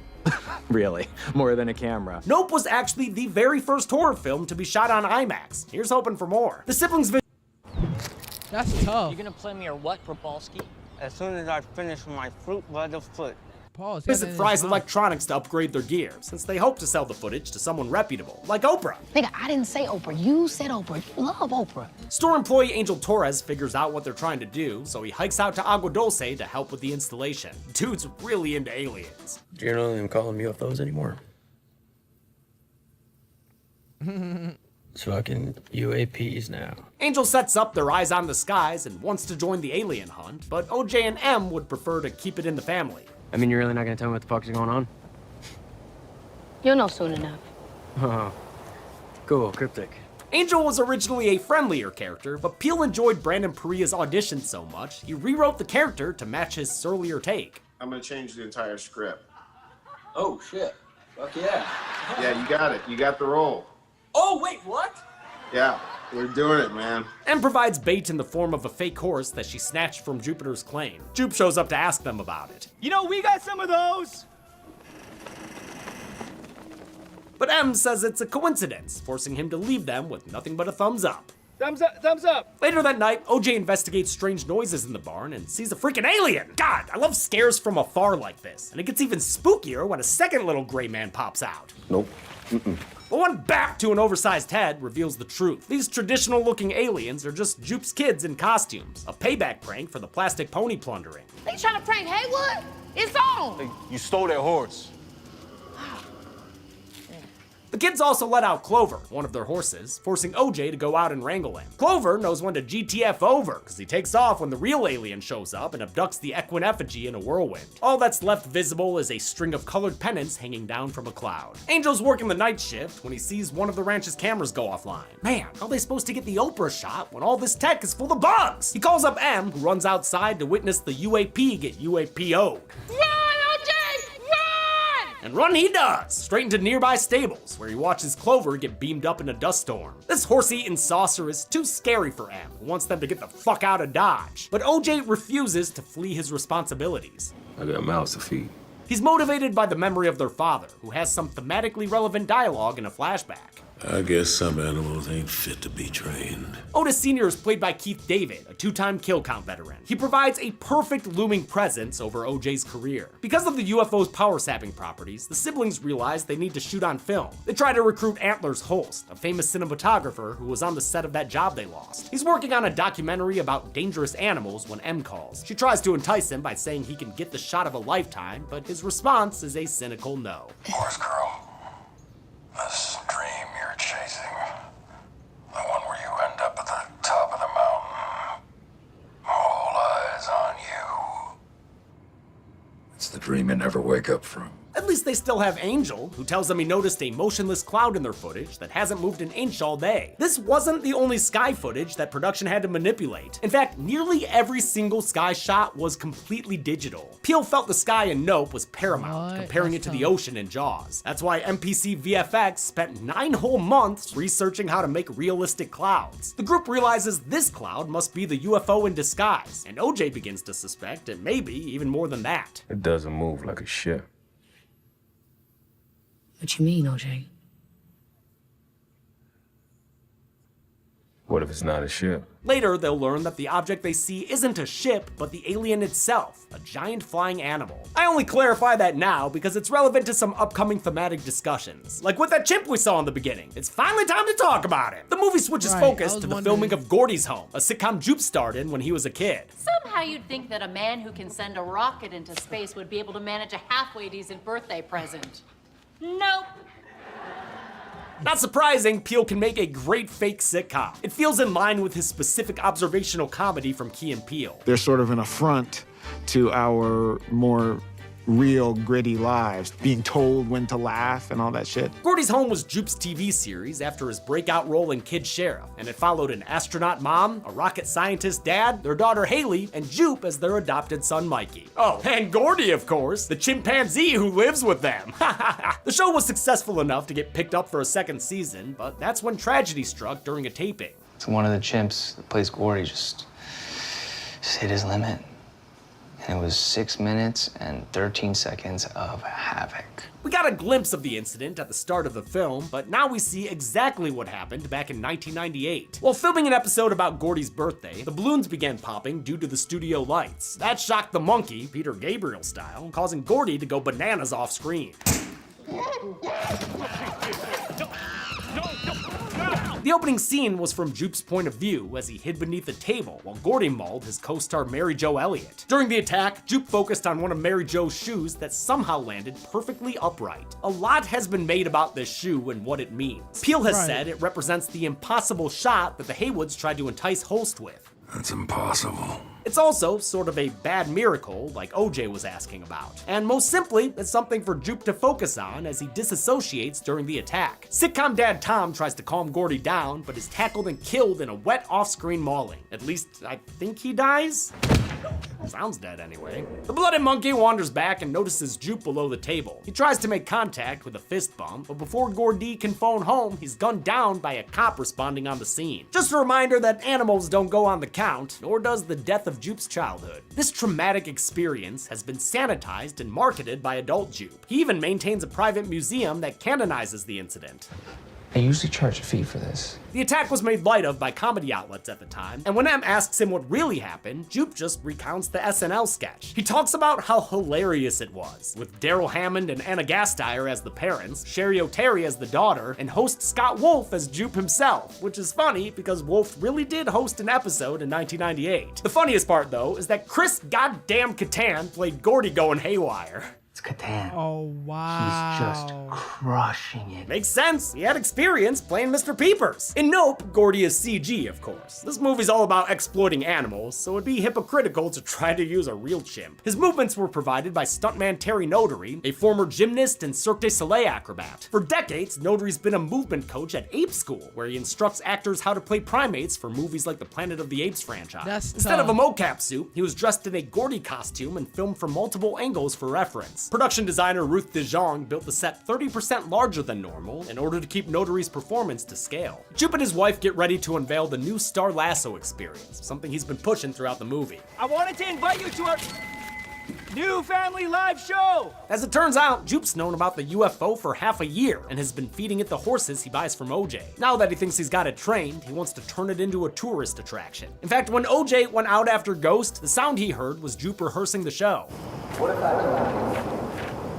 For this inaugural performance, Jupe's brought in his TV sister Mary Jo, who suffered the brunt of Gordy's attack. Now she's in a wheelchair with a disfigured face she hides behind a veil. Her appearance is a clear allusion to Carla Nash, who in 2009 was mauled by animal actor Travis the Chimp at his owner's home in Connecticut. Much like Gordy, Travis was also gunned down by police arriving on the scene. Jupe's comparatively unscathed experience has left him feeling invincible. That is so tough. He offers up Lucky as his latest sacrifice to entertainment, but there's a spanner in the works, or rather a fake horse in the alien, whose angry screeching makes Jupe realize he's a walking dead man. The irritated invader hoovers up everyone in the arena, including Jupe, his family, Mary Jo, and all the spectators. Not even that Lady Sweet Omer shirt will protect her. In a seriously disturbing scene, these poor people are forced up a flesh chute towards a messy end. The slimy claustrophobia is bad enough, but they're not even comfortable in there with that damn horse statue clogging up the pipes. Peele knew this scene would be a big swing. From like a horror fan perspective, this is super cool shit. And you know it's super cool because I have no idea whether it's gonna work. It was filmed with the actors pulled along a conveyor belt horizontally through a fake flesh tunnel. The camera moved alongside them on a track, mounted sideways so the footage would look vertical. I love watching the footage of this scene being filmed, which was done as an homage to a similar scene in Fire in the Sky. The alien's digestive tract was actually shown during the opening credits, back when the audience would have no idea what they were looking at. You can even hear distant screams the whole time. Those credits end with the 2-second clip of a black man on a horse that serves as part of the Haywood family mythos. With that context, the shoot feels like the inside of an old folding camera. It's like we're moving down the bellows and looking out the lens at this animated picture, one of the first of its kind, captured in 1887 by Edward Muybridge. These deaths are the result of Jupe's hubris, who is a truly Shakespearean character. Ricky Jupe Park was originally set to be played by Jesse Plemons, who had to drop out to film Killers of the Flower Moon. I guess he opted for the role with a bigger hat. He was replaced by Stephen Yeun, who broke out in The Walking Dead and who was last seen on the kill count in Mayhem. His character is a tragic one. As a child, he was exploited for his age and race in his acting career. As an adult, he tried to take ownership of his past, but he took the wrong lesson from surviving the Gordy attack. He assumed he was special, like a shoe impossibly balanced upright, and went right back to exploiting animals by feeding horses to the alien and trying to make a show of it. He serves as a contrast to OJ, maybe because he lacked the same kind of guidance. I guess some animals ain't fit to be trained. Trained animals can be unpredictable. OJ respects animals and the dangers they can present. Jupe underestimates the alien, and it costs him his life. I was shocked to hear some people say the Gordy scenes had nothing to do with the rest of the movie. They're like the point of the whole film. OJ goes to Jupiter's claim intent on rescuing Lucky. He finds the place deserted of people and his horse still stuck in a glass case of emotion. True to his name, Lucky's the only survivor of the alien's attack. It returns for a close-up encounter of the third kind that knocks OJ out until nightfall. Back at the ranch, Angel starts to head home when his van loses power, indicating the alien is nearby. He books it inside and joins M just as the UFO parks above the house like an eldritch umbrella. The cause of Otis Sr.'s death is revealed when the alien expels the personal belongings of Jupe's customers, including a coin like the one that killed him. Then it rains down all their insides in truly horrific imagery. I've heard some people say Nope isn't a horror movie. What do you call this rainfall of blood? To achieve this gore storm, production sprayed a mixture of fake blood and water out of sprinklers on the roof. God, I just can't get enough of this movie's behind the scenes stuff. Look at this giant crane! A lot of this footage comes from a 1-hour documentary called Shadows, The Making of Nope, which I highly recommend. It not only shows the technical side of things, but highlights how Peele's filmmaking is collaborative and compassionate towards his cast and crew. He manages to give them creative space, even while having a very specific vision for every last detail. I really appreciated that he opened the door for collaboration with this particular character. As an example, Keke Palmer did over a dozen takes of her character's monologue, and according to Peele, each one was wildly different. OJ is booking it back home in his truck, but is humbled once he sees the scale of what he's dealing with. No. Despite taking a phony pony to the hood, OJ stays unscathed until the power kicks back in at sunrise. As they file out to the truck, the group has another close call with the UFO, but OJ suddenly recalls Lucky's behavior on set. Don't look it in the eyes, please. They're able to stay unnoticed by avoiding eye contact and escape in Angel's van. Eye contact with animals is a recurring motif in Nope. In addition to Lucky's on-set incident, the movie starts with Gordy looking into the camera. It's even possible Jupe avoided Gordy's wrath because they didn't have direct eye contact. They saw each other through the veil of a tablecloth, which itself is echoed in Mary Jo's veil that she wears to cover her face. Conversely, Otis Sr. looked straight up into the sky, which caused his death after the nickel went through his eye. There are plenty of other ocular references, like the song Sunglasses at Night playing in Angel's van, and of course, everything involving cameras, which are kind of like artificial recording eyes. OJ finally figures out that the flying object isn't an alien craft, but rather the alien itself. That revelation almost proves too much for Emerald and Angel, but the group rallies when they're contacted by a new addition to the team, Antler's host, who's been hearing about the strange happenings up in Agua Dulce. By the way, the news report he watches says 40 people are missing, but I'm gonna trust writer Tim's work when it comes to the count. Dude made notated pictures and everything to count up 57 people. Good work, Tim. Way to give Josh a day off. Holst brings a custom-made crank-powered camera whose power can't be sapped by the UFO's EMP. That gets the Haywood siblings pumped. Let's go, boy! Now armed with the means to film the alien, OJ gives it a name, Jean Jacket, after the horse Emerald was supposed to inherit. Over the next couple of days, the group makes a plan using Monopoly pieces. They raid Jupiter's claim for its car batteries and recruit a wacky-waving inflatable army. The preparation montage is capped off with a song from Antlers. He was a one-eyed, one-horned, flying purple people eater. I love this gravelly rendition of a novelty song from 1958. It was a one-eyed, one-horn, flying purple people eater. One-eyed, one-horn, flying purple people eater. And real fun fact, the original artist Sheb Wooley was also the guy who voiced the frickin' Wilhelm scream. On the big day, Angel uses the battalion of Bailey buddies to track Jean Jacket's movement in the clouds. He and Holst camp out on a hill, giving them the perfect angle to film JJ while OJ distracts it. It took the art department more than 4 hours to place the 65 sky dancers, which were then controlled individually with iPads. They knew when to power down each one, since production put together maps of the valley to track Jean Jacket and its EMP effects. Unfortunately, their plans are interrupted by the arrival of a chrome-domed motorcyclist. This dude is geared out with tons of cameras, trying to get the scoop on the disappearances at Jupiter's claim. What's the matter? Don't you want to be on TV? Despite M's warnings, he speeds off down the road, but as he passes into the range of the EMP effects, his bike turns off and he takes a gnarly spill. Good guy OJ tries to rescue the reporter, but the guy won't stop trying to get footage. Not before you take a picture. He's prioritizing content over safety, much like the movie crew who ignored the Haywood horse rules. It forces OJ to abandon him once Jean Jacket touches down, and the shiny helmeted asshole is sucked up in a whirlwind. I love the bonkers behind the scenes footage of this dude getting yoinked up by a frickin' helicopter. Helicopters were also used to simulate the debris getting kicked up when Jean Jacket's close to the ground. They also used enormous fans for that purpose. OJ puts his head down to avoid the same death, and to wear Jean Jacket like it were that big ol' hat in Scary Movie 3. He saddles up and gallops back towards the house with his flying foe hot on his heels, or hooves. God, this shot rules! Since he knows Jean Jacket got a tummy ache when it tried to eat their fake horse, OJ releases some colorful countermeasures that dissuades the alien from chowing down again. Holst and Angel successfully capture the whole thing on camera, and the group celebrates a job well done while the alien bids a hasty retreat. But the good times don't last long, since Holst decides there's a better shot to be captured. The light, it's gonna be magic sound. He starts heading out on his own, and it's clear he's not interested in making it back. It's gonna be all right, Angel.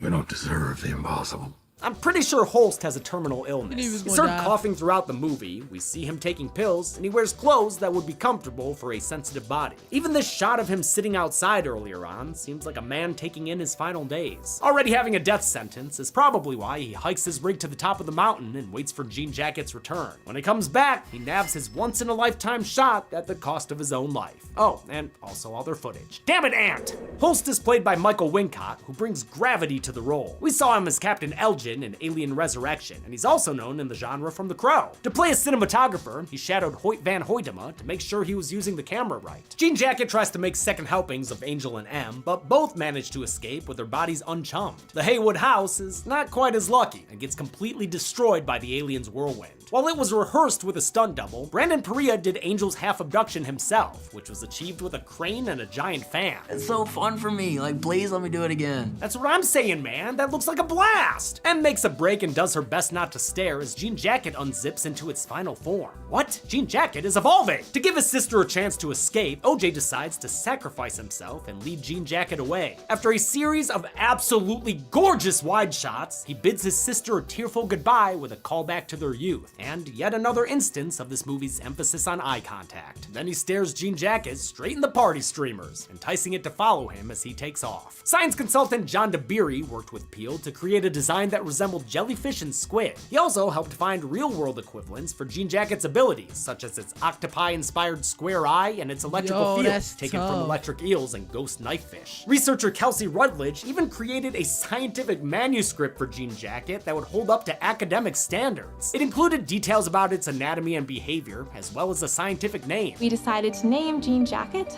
Oculonimbus Edoequus. So this translates directly to Hidden Dark Cloud Stallion Eater. Other inspirations for Jean Jacket's design include Neon Genesis Evangelion's 10th angel, Sahagwil, biblical descriptions of angels, Robert Mapplethorpe's photographs of orchids, and Marilyn Monroe's dress. The alien's movement is meant to simulate large pieces of cloth, with its skin harnessing the wind and riding it for mobility. Also, sometimes it looks like a mushroom cap with the stem picked off, and I really like that. I just love this fucking alien, okay? OJ leads Jean Jacket far away enough to bring power back to the motorcycle, which allows M to speed away on it towards Jupiter's claim. She She had mentioned the skill during her character introduction, and she proves her proficiency with a badass motorcycle slide that Peele confirms was inspired by Akira. Still determined to get her Oprah shot, Em releases a distraction in the form of a giant kid sheriff balloon. She starts snapping photos with an old-timey photo booth she noticed during her first visit, and which figured into the movie poster for Kid Sheriff. With a mechanical photography device, she captures the moment Jean Jacket takes the bait and attacks its new inflatable opponent. Both Em and Angel watch as the alien struggles to digest Balloon Boy, which eventually causes both parties to pop. It's a bit of a tragedy, since Jean Jacket was just an animal looking for a home. I wouldn't say Jean Jacket's the villain. The real villain is humanity's instinct to think they can put a party hat on a wild animal. An exhausted Em celebrates as reporters arrive on the scene. She's too distracted to deal with them though, after she sees that OJ has survived to ride another day. The siblings have an emotional reunion, and the movie ends with a close-up of the photo that's about to make them famous. How many people were served up as meals on a flying saucer? Let's find out and get to the numbers. Oh no. Oh, God! Dirty, no! Dirty! Jesus, dirty, no! We counted 61 kills in Nope, with a big boost in numbers from the Star Lasso experience. The victims consisted of 37 males and 24 females, giving us this partially digested pie chart. It's a different gender breakdown than the last time we counted 61 kills in the Final Destination, since most of those victims were unknown. With a runtime of 130 minutes, Nope had a kill on average every 2.13 minutes. I'll give the Golden Chainsaw for coolest kill collectively to the 57 people at Jupiter's Claim. It's a tragically fitting end to Jupe's storyline, and the shot inside Jean Jacket is disturbing as hell. The almost ready for lamest kill, I guess, goes to Antler's host, since the dude walked into it on his own. And that's it. Nope came out in 2022 and is one of my favorite movies of recent years, if this video didn't make that abundantly clear. We'll stick with sci-fi for next week, but until then, I'm James A. Janice. This has been The Kill Count. On the next Kill Count. 5 years from now, the machines will take control of the planet. Yeah, I'm not gonna lie.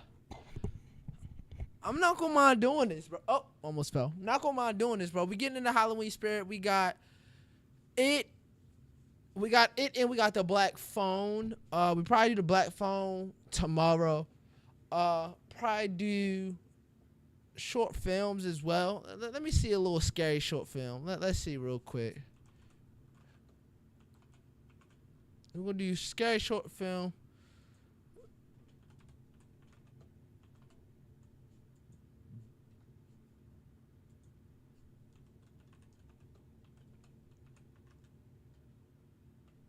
Scary short films. Oh wait, jump scares. Jump scares. Oh my God, no. Oh man, I don't like watching stuff like that. Let's set the mood a little bit.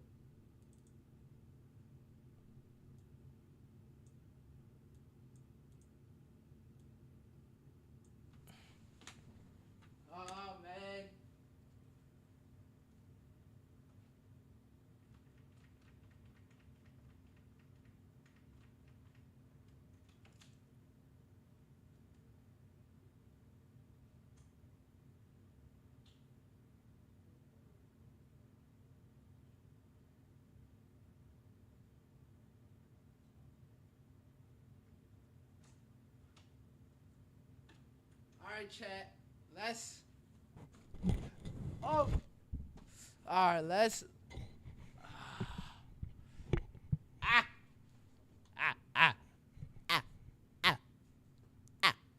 Alright. Oh my God. I don't like stuff like this, bro. Conquer your future and apply for a $2,500 back-to-school scholarship. Learn more at wgu.edu. Headphones on, bro. I can't.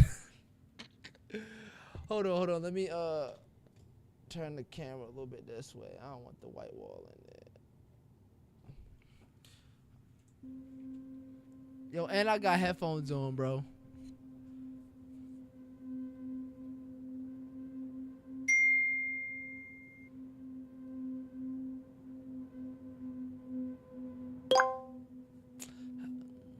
Hey Joe, check out this new ad, Jump Scares. It's pretty cool.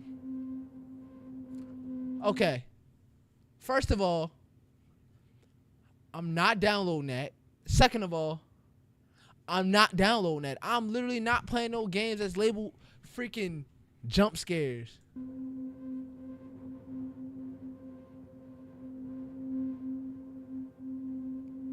They only got nine.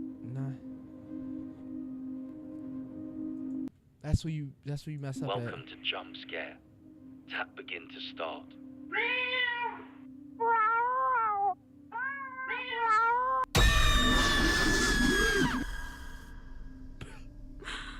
Jump scare. Oh my god. Funny.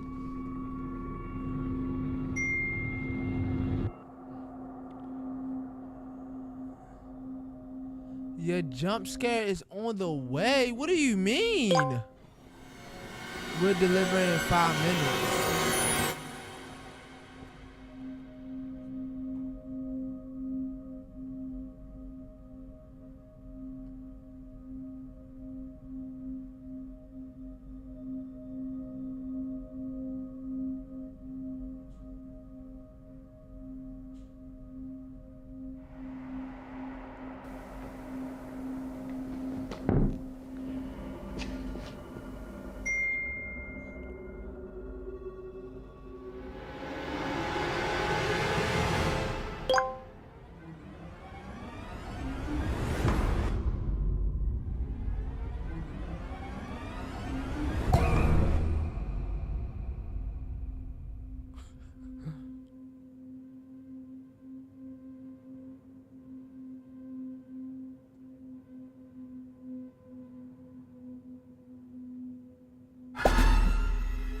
Oh shit.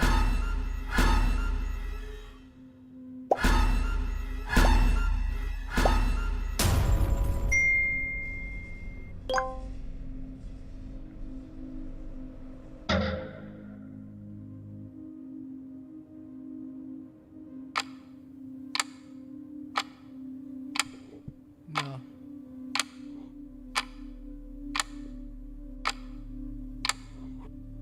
I can't.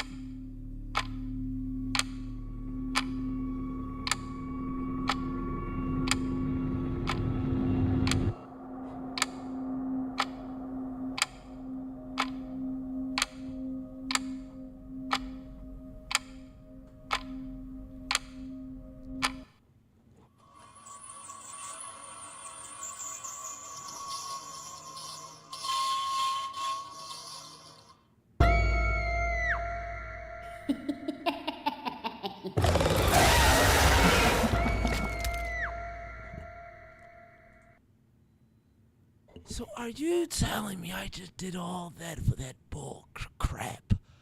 That was trash. Yo, you know what? That was trash. L way to end stream, gang. L fucking L. That was a L. I thought it was gonna be more of a you build a suspense and then you get all the way there and it's trash. What was that? That was trash, bro. That was absolutely that was garbanzo beans. Dookie. Absolutely terrible.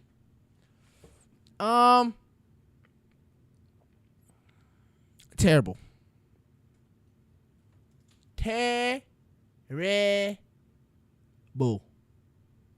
Terrible. Trash. But I think that is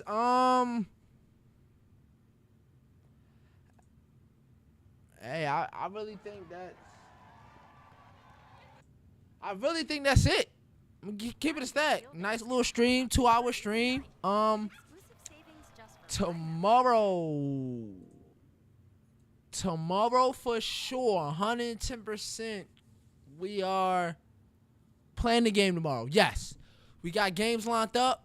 Like I said, this is day 1. That's what I'm saying. Yo, it's calm vibes, bro. It's just calm. Like day 1 of 31. I don't know if I'm gonna do it, bro. It's like a subathon at this point, but I'm ending. We're gonna be live on TikTok, so we may have people in the chat. We may have people commenting, maybe going crazy. But tomorrow we will be streaming a little early, 7 o'clock. we're gonna start off with everything we did.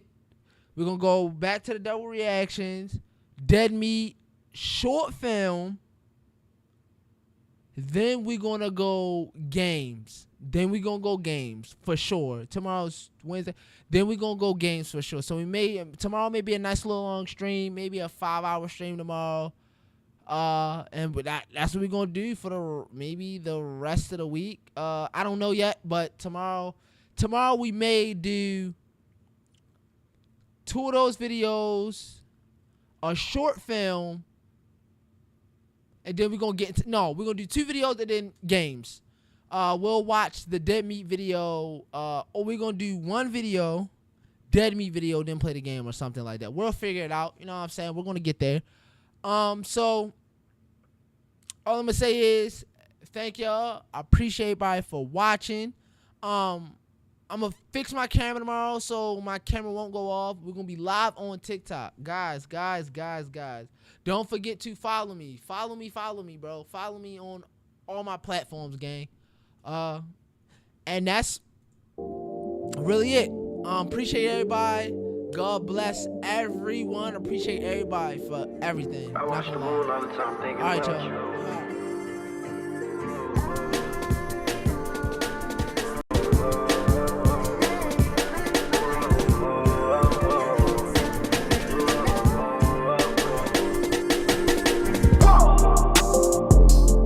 I watched the moon tonight and it was red. I wanna live together till we dead. I tell myself that I can change. Remind myself to not complain.